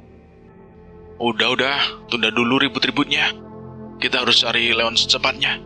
Di sana banyak sekali makhluk-makhluk mengerikan yang bisa saja mencelakai Leon. Tapi Ren, kalau kita harus pergi ke tempat itu lagi, aku nggak berani Ren. Kita tunggu besok saja ya, gimana? Tapi Leon gimana, Mi? Kalau dia semakin jauh menghilangnya gimana? Mikir nggak lo? Kita bisa minta bantuan tim SAR atau semacamnya setelah kalian berdua cerita tentang apa yang kalian alami itu. Iya Ren, aku setuju sama Dara. Kita coba cari dulu. Kita cari ke jalur lain. Siapa tahu Leon ada di sana. Kalau benar-benar nggak ketemu, baru kita pikirin langkah selanjutnya. Gimana? Akhirnya setelah beberapa kali aku bujuk ketiga temanku pun mau mengikuti ucapanku. Kami pun akhirnya kembali mencari keberadaan Leon dengan memilih jalur yang berbeda dari sebelumnya. Kami terus memanggil-manggil nama Leon, berharap ada balasan dari Leon. Namun nyatanya tidak ada jawaban apapun. Hanya suara jangkrik dan desiran angin malam yang menemani pencarian kami malam itu. Sepanjang jalan muncul perasaan was-was di diri kami. Kami khawatir akan bertemu kembali dengan makhluk menyeramkan yang sebelumnya kami temui itu. Kami sangat berhati-hati saat mengambil langkah. Sudah hampir 2 jam kita jalan, tapi Leon juga nggak ketemu ya. Kita balik ke tenda aja yuk. Sabar, Riz. Aku yakin kok Leon pasti ketemu. Kalau nyatanya nggak ketemu juga gimana? Ya kita usahakan dulu lah. Semua teman-temanku terus mengeluh dengan pencarian ini. Aku tidak menyalahkan mereka. Mungkin saja mereka begitu kelelahan serta ketakutan di sepanjang pencarian ini, sehingga mereka terus ingin menyudahi pencarian Leon. Mungkin Leon sudah balik ke tenda. Mungkin memang Leon sudah balik ke tenda. Kita semua kan keluar nggak ada satupun yang jaga tenda. Mungkin saat kita keluar, Leon sudah kembali. Ucapan keduanya ada benarnya juga. Siapa tahu Leon benar-benar sudah kembali ke tenda saat kami berempat mencarinya. Terlebih lagi, kami mengambil jalur yang berbeda dari jalur yang dipilih oleh Leon sebelumnya. Karena tidak ada salahnya mengikuti ucapan Fahmi dan juga Dara, akhirnya aku pun memutuskan untuk menyudahi pencarian Leon dan memilih untuk kembali ke tenda, guna memastikan bahwa Leon benar-benar sudah kembali. Rencana kami sudah berjalan cukup jauh. Jarak tempuh yang harus kita lewati pun menjadi lama. Namun kami semua tetap mengikuti jalur yang sebelumnya kami pijaki. Kami benar-benar tidak berhenti di sepanjang pencarian ini. Setelah lelah berjalan, kami pun akhirnya sampai di tenda kami. Aku bergegas untuk mencari Leon di sana. Namun, tak ada sedikit pun jejak kedatangan Leon. Leon benar-benar tidak kembali ke tenda. Aku hanya melihat api unggun yang sudah mulai padam. Karena kami tidak mendapati Leon di tenda, kami pun akhirnya memutuskan untuk turun ke base camp untuk memberitahukan penjaga base camp bahwa salah satu teman kami yaitu Leon menghilang. Kami sudah mengupayakan untuk mencarinya, namun hasilnya tidak sesuai dengan harapan kami. Lebih baik kita kemasi tenda-tenda dan barang-barang pribadi kita. Dan setelah itu, kita langsung turun ke bawah. Sekarang, Ren. Sekarang lah, masa tahun depan? Kami pun langsung membongkar 2 tenda yang kami dirikan. Perlengkapan camping dan perlengkapan pribadi segera mungkin kami rapikan agar tidak ada satupun benda yang tertinggal. Barang pribadi milik Leon pun kami bawa, sebab kami tidak mungkin meninggalkannya begitu saja. Setelah semuanya selesai, kami pun memulai perjalanan turun. Sudah tidak ada pikiran tentang puncak di kepala kami. Kami terus-menerus memikirkan keberadaan Leon. Kami terus berharap Leon dalam keadaan baik dan segera kami temukan. Kali ini perjalanan kami rasanya begitu berat, sebab salah satu dari kami menghilang dan tak kunjung kami temukan. Kami terus memikirkan kemungkinan-kemungkinan buruk yang bisa saja terjadi. Entah Leon benar-benar hilang dan tidak selamat, atau justru Leon tersesat saat akan kembali ke tenda dan akhirnya menemukan jalan lain dan bergegas untuk pulang. Kami benar-benar tidak bisa berpikir dengan jernih di sepanjang perjalanan menuju base camp itu. Kalau Leon nggak selamat, gimana kita harus ngomong ke orang tuanya? Kamu kan yang terakhir bareng Leon. Seharusnya kamu bisa cegah dia saat dia mau pergi, atau temani dialah saat dia pas pergi. Aku sudah menawarkan diri, Dar. Tapi Leon mau sendirian saja. Masa aku harus maksa? Sudah, jangan terus berdebat. Nggak baik. Kami pun akhirnya memilih diam di sepanjang perjalanan. Kami harus turun dari pos 5 menuju base camp pendakian Gunung Gede. Rasanya, rasa lelah sudah tidak bisa kami tahankan lagi. Meskipun kami cemas, namun kami terus berhenti di sepanjang jalan untuk beristirahat. Stamina kami tidak sekuat itu untuk terus berjalan terus-menerus tanpa henti. Tiap kami berhenti untuk istirahat, kami tidak pernah luput untuk memanggil nama Leon, berharap ada jawaban dari Leon. Meskipun dari banyaknya teriakan yang kami lontarkan, tak ada satupun yang terjawab oleh Leon. Ayo semangat! Aku menyemangati teman-temanku yang sudah mulai putus asa. Andai saja Leon tidak hilang, pasti sekarang kita udah ada di puncak. Sudahlah, Riz. Tepiskan pikiran kita perihal puncak. Saat ini keselamatan Leon jauh lebih penting. Jangan sampai kita naik berlima tapi hanya kembali berempat. Jangan sampai pendakian ini menjadi pendakian terakhir buat kita. Karena kita semua trauma akan kehilangan Leon, yang kita sendiri tidak tahu apa penyebabnya. Setelah aku mengatakan hal demikian, semua teman-temanku pun terdiam tanpa ada suara sedikit pun. Mereka merunduk seketika karena tidak pernah menyangka kalimat seperti itu akan keluar dari mulutku. Kini yang kami perlu fokuskan adalah Leon, tidak ada hal lain. Setelah menempuh perjalanan yang cukup jauh, akhirnya kami pun sampai di base camp pendakian Gunung Gede. Aku langsung melaporkan perihal kehilangan Leon kepada petugas jaga. Beruntung, seluruh petugas jaga di base camp Gunung Gede ini benar-benar sigap. Pasca aku menceritakan detail kejadian kepada mereka, mereka pun langsung menyusun tim pencarian untuk menemukan Leon. Mereka dibantu oleh tim SAR setempat. Sebelum melakukan pencarian, mereka lebih dulu meminta kami untuk menginformasikan perihal hilangnya Leon kepada orang tua Leon, agar mereka bisa segera datang ke base camp. Aku pun langsung bergegas untuk menelpon ibu Leon. Untung saja aku sempat memiliki nomor ponselnya. Singkat cerita, aku pun langsung memberitahu berita kehilangan tentang hilangnya Leon kepada ibunya. Hal tersebut nyatanya membuat ibu Leon benar-benar merasa terpukul.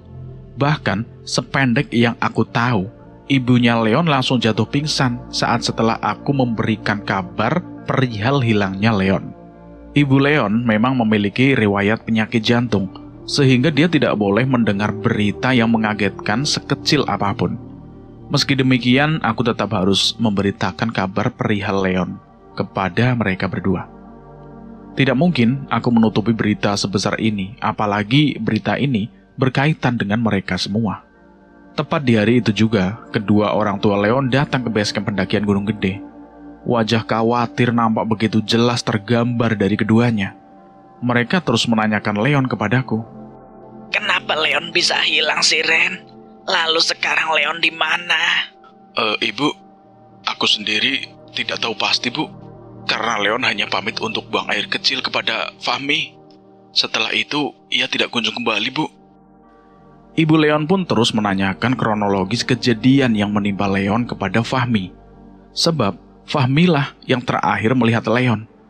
Karena sesaat sebelum Leon hilang itu, ia bersama Fahmi sedang asik minum di depan api unggun. Namun, karena Fahmi masih begitu sok, ia tidak mampu untuk menceritakan kronologis kejadiannya secara gamblang kepada kedua orang tua Leon. Ia benar-benar terlihat sangat terpukul. Sebelum tim SAR melakukan pencarian, kami lebih dulu dimintai keterangan oleh penanggung jawab tim SAR. Kedua orang tua Leon pun turut dimintai keterangan. Kami memberikan keterangan sedetail mungkin, dari mulai menceritakan tentang kegiatan yang Leon lakukan sebelum menghilang, sampai menjelaskan titik di mana Leon pergi saat ingin buang air kecil. Setelah tim SAR mendapatkan banyak gambaran dari hasil investigasi kepada kami, mereka pun kemudian bergegas untuk melakukan pencarian. Aku dan Fahmi pun turut bergabung dalam tim pencarian tersebut bersama ayah Leon. Sementara itu, Dara dan Rizka menemani ibunya Leon di base camp, sembari menenangkannya agar ibu Leon bisa lebih rileks sehingga tidak sampai celaka akibat serangan jantung. Kami semua menyusuri titik-titik yang dilalui oleh Leon. Bahkan tim SAR sampai menjangkau ke titik yang cukup sulit, berharap ada titik terang yang bisa mengantarkan kami semua ke tempat di mana Leon berada. Namun sangat disayangkan, pencarian hari pertama tidak mendapatkan hasil apapun, bahkan tanda-tanda keberadaan Leon pun tidak kami temukan. Meski demikian, kami semua tidak pantang menyerah begitu saja. Tim SAR pun memutuskan untuk melakukan pencarian Leon selama 7 hari ke depan. Aku dan Fahmi turut serta dalam rencana tersebut. Kami tidak ingin pulang begitu saja tanpa adanya titik terang perihal keberadaan Leon. Aku pun berinisiatif untuk menghampiri kedua orang tua Leon di hari pertama pencarian Leon berakhir. Ibu, Bapak, aku mewakili teman-teman memohon maaf yang sebesar-besarnya karena insiden ini. Kami tidak pernah menyangka jika Leon akan hilang di Gunung Gede. Kami benar-benar luput saat menjaga Leon. Kalian tidak salah. Ini semua kan terjadi di luar kendali kalian. Ibu hanya minta tolong kepada kalian untuk selalu doakan keselamatan Leon. Dan semoga Leon bisa secepatnya ditemukan dan bisa berkumpul lagi bersama kita semua. Kami sangat bersyukur karena ibu dan bapaknya Leon itu tidak menyalahkan kami atas insiden ini. Sebab apa yang terjadi sekarang benar-benar di luar kendali aku dan teman-teman yang lain juga. Atau mungkin hilangnya Leon benar-benar ada kaitannya dengan perilaku buruk yang dilakukan Leon dari semenjak perjalanan menuju Gunung Gede dan saat pendakian ini. Di mana dari awal Leon mengabaikan kucing hitam yang ditabraknya. Leon pun memilih untuk berpesta miras di Surya Kencana. Bahkan puncaknya ia malah mengonsumsi ganja di Surya Kencana hingga membuatnya teler seketika. Namun aku tidak mungkin menceritakan semua kesalahan-kesalahan yang diperbuat oleh Leon kepada orang tuanya. Aku khawatir mereka justru akan semakin terpukul dan berbalik memarahi kami karena kami tidak mencegah Leon melakukan hal-hal keliru tersebut. Meskipun sebetulnya aku sudah mengingatkan Leon terus-menerus, tapi memang Leon itu orangnya nggak bisa diberitahu. Kami janji, Bu, Pak, kami akan bantu tim SAR untuk menemukan Leon. Aku dan Fahmi akan ikut dalam pencarian 7 hari ke depan, Pak, Bu. Benar kata Randy, Bu. Kami akan bertanggung jawab atas insiden ini dengan membantu tim SAR untuk segera menemukan Leon. Terima kasih banyak. Kalian sudah jadi teman baik Leon dari dulu, bahkan hingga sekarang. Lebih baik Ibu dan Bapak pulang dulu aja, Bu, Pak. Tunggu kabar terbaru tentang pencarian Leon di rumah saja, supaya Bapak dan Ibu bisa beristirahat secara maksimal. Kami akan tetap singgah di sini. Kami akan sewa penginapan di sini untuk membantu perkembangan pencarian Leon.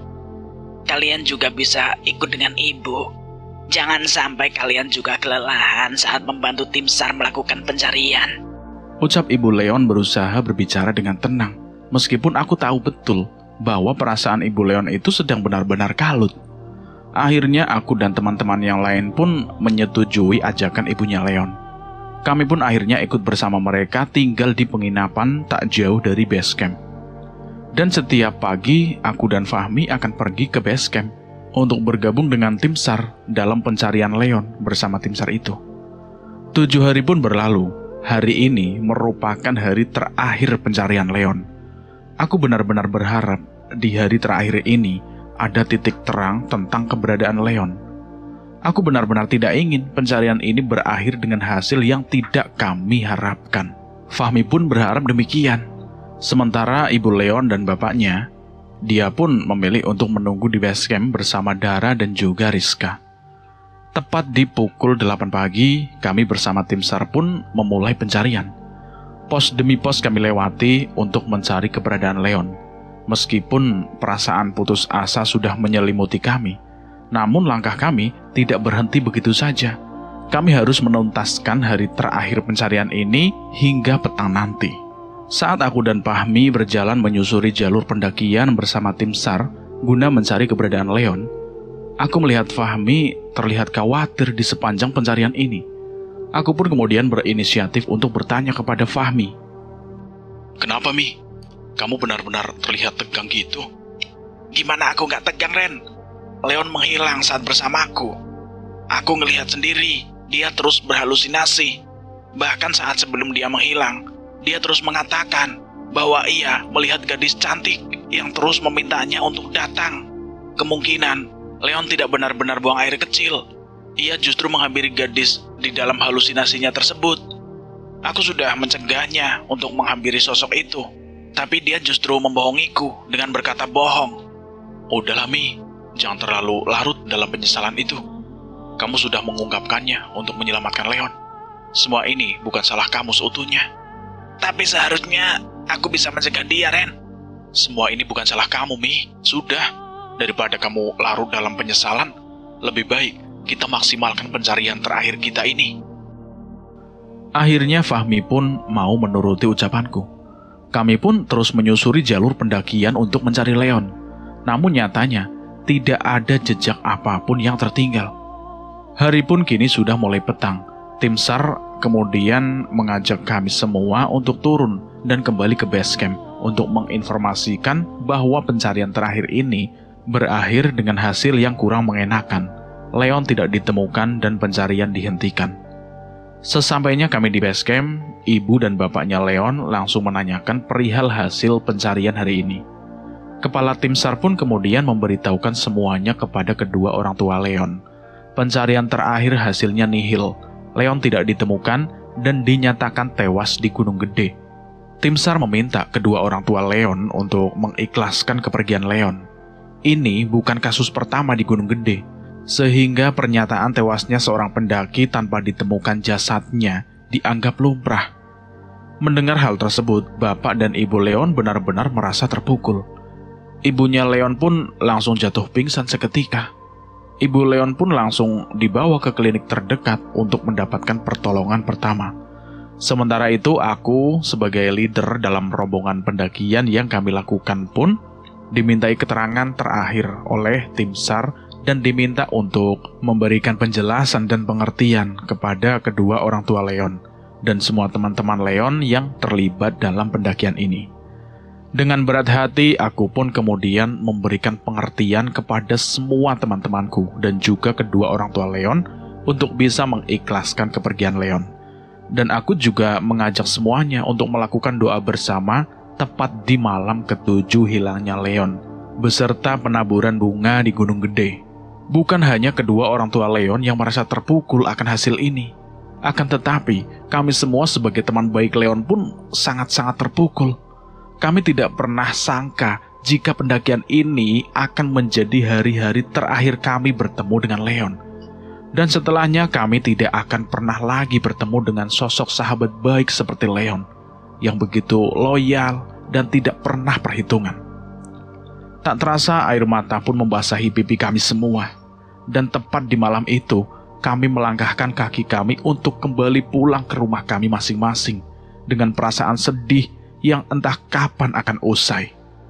Jika sebelumnya aku tahu akan terjadi insiden pelik seperti ini, maka aku tidak akan pernah mengiyakan rencana pendakian ini sedari awal. Rasanya benar-benar berat untuk pulang tanpa adanya kehadiran Leon di sisi kami. Padahal saat kami pertama kali menginjakan kaki di Gunung Gede ini, kami semua bersuka cita, namun kami tidak pernah sangka jika semuanya akan berakhir dengan duka cita. Aku dan ketiga temanku memilih untuk menemani kedua orang tua Leon di klinik sampai ibu Leon benar-benar sembuh. Baru setelahnya kami akan pulang ke rumah kami masing-masing. Rasa lelah sudah tidak mampu lagi kami jelaskan. Namun rasa lelah itu tidak sebanding dengan kesedihan yang kami alami saat ini. Leon, kamu teman yang baik. Kami semua benar-benar kehilangan sosok baik sepertimu. Meskipun jasadmu tidak kunjung ditemukan, namun akan aku pastikan namamu akan selalu dikenang oleh kami semua. Keesokan harinya, setelah kondisi ibunya Leon itu membaik, kami pun pamit untuk pulang lebih dulu kepada mereka. Kami memilih untuk pulang dengan kendaraan umum. Tidak ada sedikit pun senyum yang tergambar dari wajah kami. Kami benar-benar terpukul dengan insiden ini. Nyatanya, keindahan Gunung Gede mampu mendekap Leon dengan begitu erat hingga ia enggan melepaskan sahabat kami dari sisinya. Air mata terus jatuh dari pipiku di sepanjang perjalanan pulang ini. 2 hari pun berlalu. Aku dan semua teman-temanku yang masih belum menyangka jika Leon sudah tidak lagi bersama kami. Hampir di tiap malam kami turut serta di dalam pengajian atau tahlilan yang diselenggarakan oleh keluarganya Leon. Perasaan bersalah, perasaan sedih, hingga perasaan kalut selalu mampir dalam hidup kami berempat. Canda tawa kami rasanya hilang seketika karena rasa terpukul yang tak kunjung selesai ini. Semua orang hampir tidak percaya jika Leon sudah tiada. Keceriaan yang selalu ditampilkannya kini lenyap sudah. Hanya kenangan manis di antara kami berlimalah yang tersisa. Rasanya ingin sekali bertemu dengan Leon dan mengatakan bahwa kami semua sayang kepadanya, dan berpisah dengan Leon adalah salah satu hal pelik di dalam hidup kami semua. Malam itu, tiba-tiba saja Leon mampir ke dalam mimpiku. Sama seperti saat sebelum kami melakukan pendakian ke Gunung Gede. Kali ini, wajah Leon benar-benar sayu. Ia menangis di ujung cahaya yang aku lihat di dalam mimpiku itu. Leon terus menangis tanpa henti. Aku menghampirinya, dan ia pun terdiam seketika. Setelahnya, ia langsung memohon kepadaku untuk diselamatkan. Leon terus meminta tolong kepadaku, hanya aku yang bisa menolongnya, kata si Leon. Leon, kami semua mencarimu. Kamu di mana sebetulnya? Tolong aku, Ren. Tolong aku. Aku pasti akan menolongmu, Le. Kamu masih hidup kan? Ayo ikut denganku, Ren. Ayo. Di dalam mimpi itu, Leon mengajakku untuk pergi ke sebuah tempat. Tempat yang saat itu aku dan Leon Wijaki sangat mirip dengan jalur pendakian ke Gunung Gede. Leon berjalan begitu cepat, hingga aku begitu sulit untuk mengimbanginya. Kamu mau ajak aku kemana, Le? Tolong aku, Ren. Hanya kamu yang bisa menolongku. Aku akan tunjukkan semuanya kepadamu. Setelahnya, aku pun tidak banyak bertanya. Aku berpikir mungkin saja Leon akan memberikan petunjuk kepadaku tentang keberadaannya. Mungkin saja Leon ingin akulah yang menemukannya. Hal tersebut begitu jelas terlihat dari wajah Leon yang begitu percaya terhadapku. Ia terlihat sangat yakin jika aku akan bisa menemukannya. Kami berjalan semakin dalam dan semakin dalam, hingga aku sendiri pun bingung sebab aku semakin asing dengan tempat yang diarahkan oleh Leon. Sepertinya Leon akan mengarahkanku ke sebuah jurang yang ada di Gunung Gede itu. Ia mendekapku dan enggan untuk melepaskanku, Ren. Siapa? Mereka. Iya, mereka siapa? Makhluk itu, Ren. Siapa makhluk itu? Gunung Gede. Ucapan yang terlontar dari mulut Leon benar-benar sedikit. Namun aku yakin ada maksud tersembunyi dari ucapan Leon tersebut. Sebab ia terdengar begitu ketakutan saat memberitahukannya kepadaku. Makhluk jahat di Gunung Gede mendekapmu dan enggan untuk melepasmu hingga kamu tidak bisa kembali. Leon pun mengangguk seketika. Kini aku mulai paham. Nyatanya, insiden yang menimpa Leon benar-benar akibat makhluk-makhluk yang sebelumnya diceritakan oleh Fahmi, di mana makhluk itu terlihat oleh mata Leon, namun tidak dengan mata Fahmi. Nyatanya, halusinasi itu berhasil membawa Leon ke jalan yang tidak semestinya, hingga membuat malapetaka pun datang menghampirinya. Langkah Leon semakin cepat, seolah-olah ia ingin segera sampai di tempat yang ingin ia tunjukkan kepadaku. Sontak hal tersebut benar-benar menyulitkanku. Tak lama kemudian, Leon pun berhenti tepat di bibir jurang. Tanpa berucap satu kata pun, ia menunjuk ke arah pohon yang tumbuh di tepi jurang. Di sana, aku melihat ada tubuh manusia tersangkut di antara ranting pohon yang ada di tepi jurang itu. Tanpa harus menanyakan kepada Leon, aku sudah paham jika sosok yang ditunjuk olehnya merupakan jasad Leon sendiri. Sontak hal tersebut membuat air mataku benar-benar jatuh. Setelah aku tidak lagi melihat Leon berdiri di sampingku, aku pun kemudian mencoba untuk memanggilnya berulang-ulang, namun tak kunjung ada jawaban. Sepertinya ibuku mendengarku berteriak di dalam tidurku ini. Ia pun kemudian berusaha untuk membangunkanku, agar aku lekas sadar. Tak lama kemudian, aku pun benar-benar terbangun dari mimpiku dengan perasaan yang tidak menentu. Mimpi tersebut terus berulang sampai 3 kali.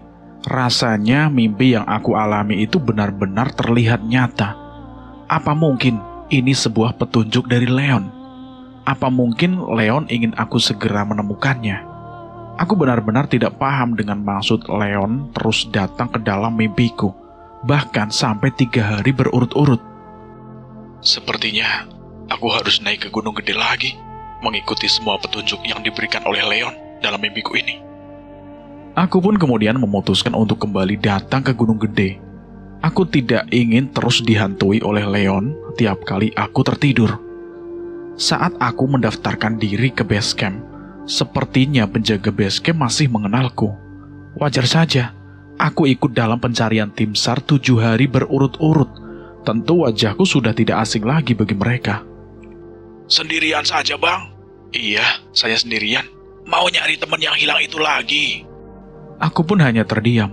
Aku tidak ingin mereka tahu bahwa aku naik untuk kembali mencari keberadaan Leon.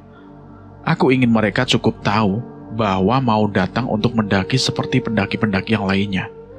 Namun sepertinya mereka sudah paham dengan niatku itu.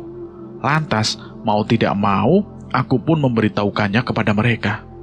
Kamu yakin mau sendiri? Saya yakin, Bang. Bawa ini untuk berjaga-jaga, kata petugas basecamp itu sembari memberikan aku HT untuk berkomunikasi. Aku benar-benar tidak menyangka jika mereka sangat peduli dengan niatku, sampai-sampai mereka memberikanku HT untuk berjaga-jaga. Siapa tahu aku mengalami hal buruk atau mungkin aku berhasil menemukan Leon, sehingga HT yang mereka bekali tentu akan sangat bermanfaat untukku. Terima kasih, Bang. Saya naik dulu ya. Iya, hati-hati. Aku naik tepat di jam 10 pagi.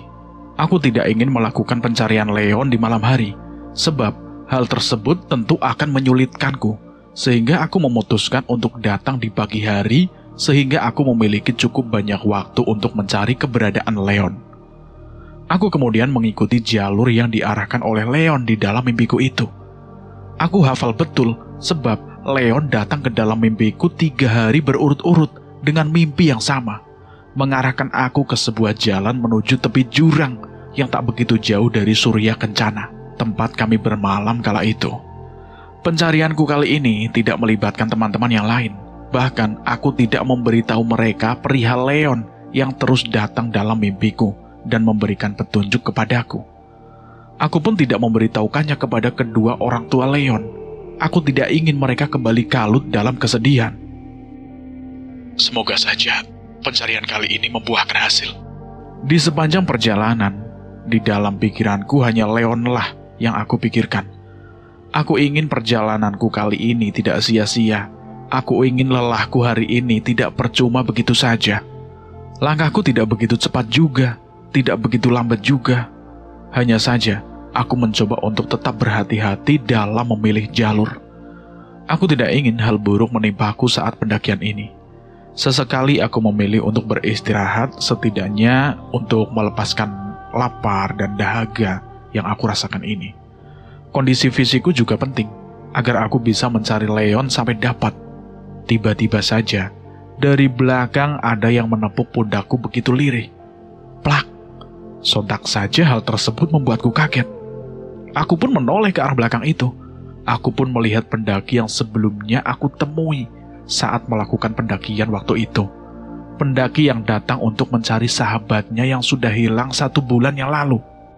Loh, abangnya masih di sini? Dia pun hanya tersenyum untuk membalas pertanyaanku tersebut. Aku semakin bingung dengan sikapnya itu. Aku pun kemudian bertanya untuk kedua kalinya. Bang, masih di sini? Saya tinggal di sini, kata pendaki itu sembari tersenyum. Jawaban yang dilontarkan pendaki itu sontak membuatku kebingungan. Apa maksudnya tinggal di sini? Apa dia memang penduduk yang tinggal di kaki Gunung Gede? Atau mungkin, entahlah, aku tidak ingin berasumsi yang tidak-tidak. Teman kamu masih di sini. Abang kenal dia? Apa sempat lihat temanku itu?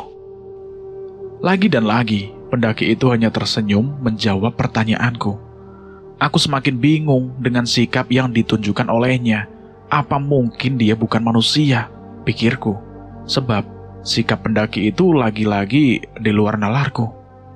Karena tidak ingin terlalu lama berhenti karena menanggapi pendaki yang aku tidak kenali itu, aku pun memilih untuk pamit dan kembali melanjutkan pendakian. Pendaki itu tak mengucapkan satu kata pun kepadaku saat setelah aku pergi. Aku pun kembali menoleh ke arah pendaki itu. Dan anehnya, ia sudah tidak ada. Aku pun langsung ketakutan setelahnya. Loh, masa di siang bolong begini ada hantu sih? Aku pun memilih untuk berjalan lebih cepat lagi dibandingkan dengan sebelumnya. Aku ingin menghindar dari pendaki yang tiba-tiba menghilang itu. Dari mulai sikap yang ditunjukkan sampai di titik di mana dia tiba-tiba menghilang. Aku semakin yakin jika dia itu bukan manusia, melainkan penampakan pendaki yang mungkin saja telah tiada. Aku pun berusaha untuk menghilangkan rasa takutku itu. Aku berusaha untuk tetap fokus dalam pencarian Leon ini. Aku kemudian berjalan menyusuri jalanan yang sebelumnya pernah aku pijaki saat pendakian waktu lalu, dan sampailah di titik di mana jurang yang ditunjuk oleh Leon mulai nampak. Kayaknya di sini deh. Aku pun kemudian menyusuri tiap titik jurang tersebut. Aku mencoba mengamati dengan teliti, berharap ada titik terang yang bisa aku dapati. Dan benar saja, tak jauh dari bibir jurang, aku melihat ada tubuh manusia tersangkut di sebuah pohon besar, tepat di tepi jurang. Dari pakaian yang dikenakannya sangat mirip dengan pakaian yang dikenakan oleh Leon. Setelah aku berusaha untuk memastikannya lagi dan lagi, sosok yang aku temui itu benar-benar Leon. Namun, lokasi tubuh Leon tersangkut sangatlah curam. Tidak mungkin aku pergi ke sana tanpa adanya peralatan keamanan. Justru, hal itu bisa sangat membahayakan keselamatanku. Aku pun kemudian berinisiatif untuk menghubungi pihak base camp dengan HT yang sebelumnya mereka berikan kepadaku. Pak, Leon sudah ketemu. Ucapku spontan, sesaat setelah HT yang aku bawa itu tersambung dengan HT yang dimiliki oleh penjaga base camp. Kamu sekarang di titik mana? Aku pun kemudian menjelaskan detail tempat aku berdiri saat ini. Aku juga menjelaskan posisi Leon yang sulit dijangkau, tersangkut di sebuah pohon di tepi jurang. Setelah petugas base camp paham dengan apa yang aku katakan, mereka bergegas untuk bersiap-siap datang ke tempatku saat ini, tentunya dengan perlengkapan penyelamatan yang memadai. Setelah menunggu cukup lama, akhirnya tim SAR yang diutus oleh penjaga base camp Gunung Gede pun datang. Tanpa harus menginterogasiku lagi, mereka langsung bergegas, mengutus petugas untuk turun di tepi jurang dengan perlengkapan keselamatan yang memadai. Beberapa petugas tim SAR pun turun. Proses evakuasi membutuhkan banyak waktu, sebab lokasi tersangkutnya tubuh Leon itu cukup sulit untuk dijangkau. Namun karena mereka sudah sangat berpengalaman, mereka pun akhirnya berhasil membawa tubuh Leon yang sudah tidak berdaya itu ke tempat yang lebih landai. Sesampainya tubuh Leon di tempat yang lebih landai, aku pun langsung mendekat ke tubuhnya. Dipeluknya tubuh Leon yang sudah membusuk itu. Banyak sekali luka yang ada di tubuh Leon. Wajah Leon benar-benar sayu, sama seperti saat aku bertemu dengannya di dalam mimpi. Tangisku pecah seketika. Aku masih belum bisa terima jika kini Leon benar-benar telah tiada. Petugas tim SAR pun kemudian bergegas untuk membawa jasad Leon turun ke bawah dan segera dibawa ke rumah sakit terdekat untuk dilakukan autopsi. Sementara itu, aku diperintahkan oleh mereka untuk memberitahukan kabar ditemukannya Leon kepada orang tua Leon dan teman-temanku yang lain. Aku mengikuti kemana jasad Leon dibawa. Aku terus berada di sisinya, sampai di titik di mana jasad Leon pun akhirnya dibawa ke kamar jenazah. Aku menunggunya dari balik pintu sembari menunggu kedatangan orang tua Leon dan teman-teman yang lain. Aku benar-benar lega. Akhirnya, Leon berhasil ditemukan meskipun dalam keadaan tidak bernyawa. Paling tidak, aku sudah menolongnya. Paling tidak, kini arwahnya sudah tenang di sana karena jasadnya kini sudah ditemukan. dan jasadnya akan dikebumikan secara layak di makam keluarganya nanti. Tak lama kemudian, orang tua Leon dan teman-temanku yang lain pun tiba di rumah sakit, tepatnya di depan kamar jenazah. Tangis kami semua pecah setelah melihat kondisi jasad Leon. Namun di dalam hati kami muncul perasaan lega, sebab setelah 1 minggu berlalu, akhirnya Leon benar-benar ditemukan. Kedua orang tua Leon berterima kasih kepadaku karena aku sudah berhasil menemukan jasad Leon.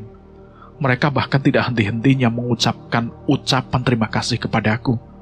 Namun aku mencoba untuk menjelaskan kepada mereka bahwa ditemukannya Leon pun berkat hadirnya Leon di dalam mimpiku selama 3 hari berurut-urut. Jika Leon tidak datang, maka aku sendiri kemungkinan tidak akan bisa menemukan Leon dengan segera. Tepat 1 hari setelah ditemukannya jasad Leon, kedua orang tua Leon sudah menyiapkan upacara pemakaman anak sematawayangnya itu. Semua teman Leon datang dalam upacara pemakaman tersebut. Banyak sekali orang datang untuk melayat. Hampir semua orang yang datang tidak percaya dengan kepergian Leon yang terkesan mendadak, apalagi usianya masih sangat muda. Syarat mati memang bukanlah usia.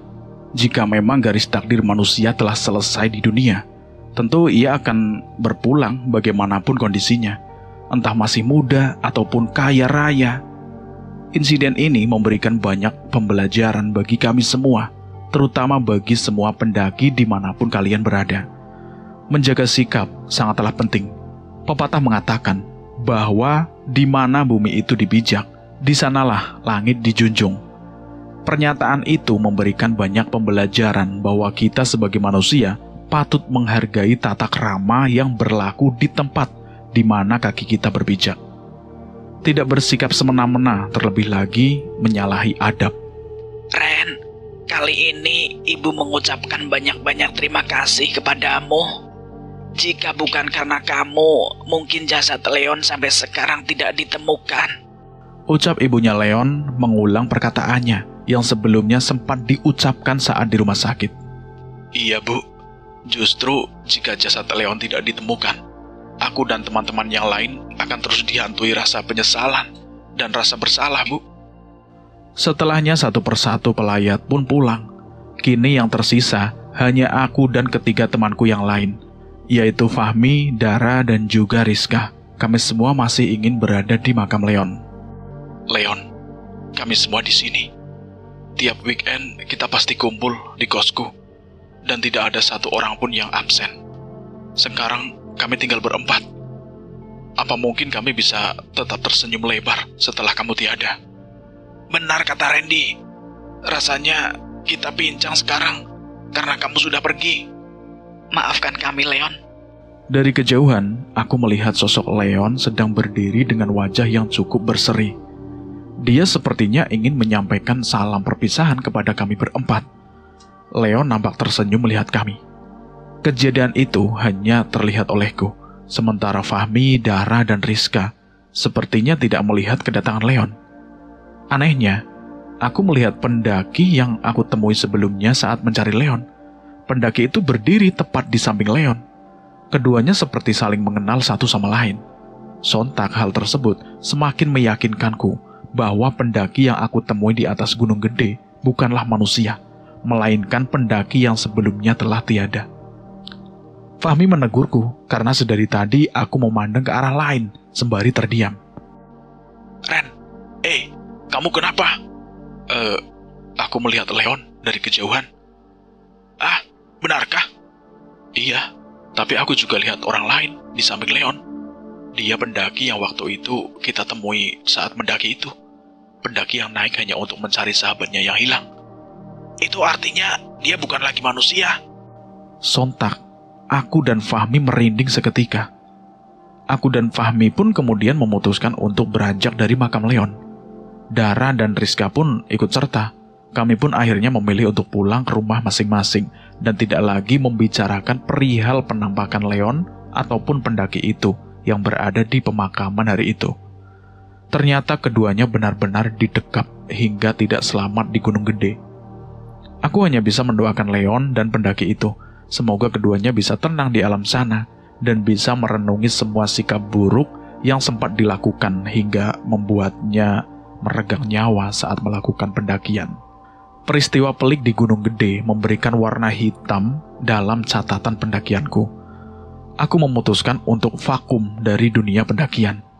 Aku memilih untuk menekuni hobi lainnya dan mengubur semua impian yang berkaitan dengan pendakian. Hilangnya sahabat dekat yang sudah begitu erat membuatku begitu terpukul. Rasanya ingin menyalahkan keadaan. Namun takdir hidup terkadang memang berjalan tidak sesuai dengan apa yang diinginkan. Tenang di sana sahabatku, Leon Permana. Bagaimana menurut teman-teman tentang cerita ini? Silahkan tulis di kolom komentar. Terima kasih buat teman-teman yang sudah mendengarkan cerita ini sampai habis. Semoga kalian dalam keadaan sehat selalu, panjang umur, bahagia selalu, dan sukses selalu. Dan terima kasih juga buat teman-teman yang sudah komen, yang sudah nge-like video ini. Kami akan membalasnya satu persatu, tapi dengan sangat sabar. Karena saya membalasi komentar ini sangat banyak, jadi harus satu persatu. Dan buat teman-teman yang baru bergabung di channel ini, silahkan klik tombol subscribe-nya agar kalian tidak ketinggalan cerita terbaru dari kami. Dan saya mohon maaf jika ada kesalahan kata. Saya pamit undur diri. Akhir kata, wassalamualaikum warahmatullahi wabarakatuh. Salam lestari.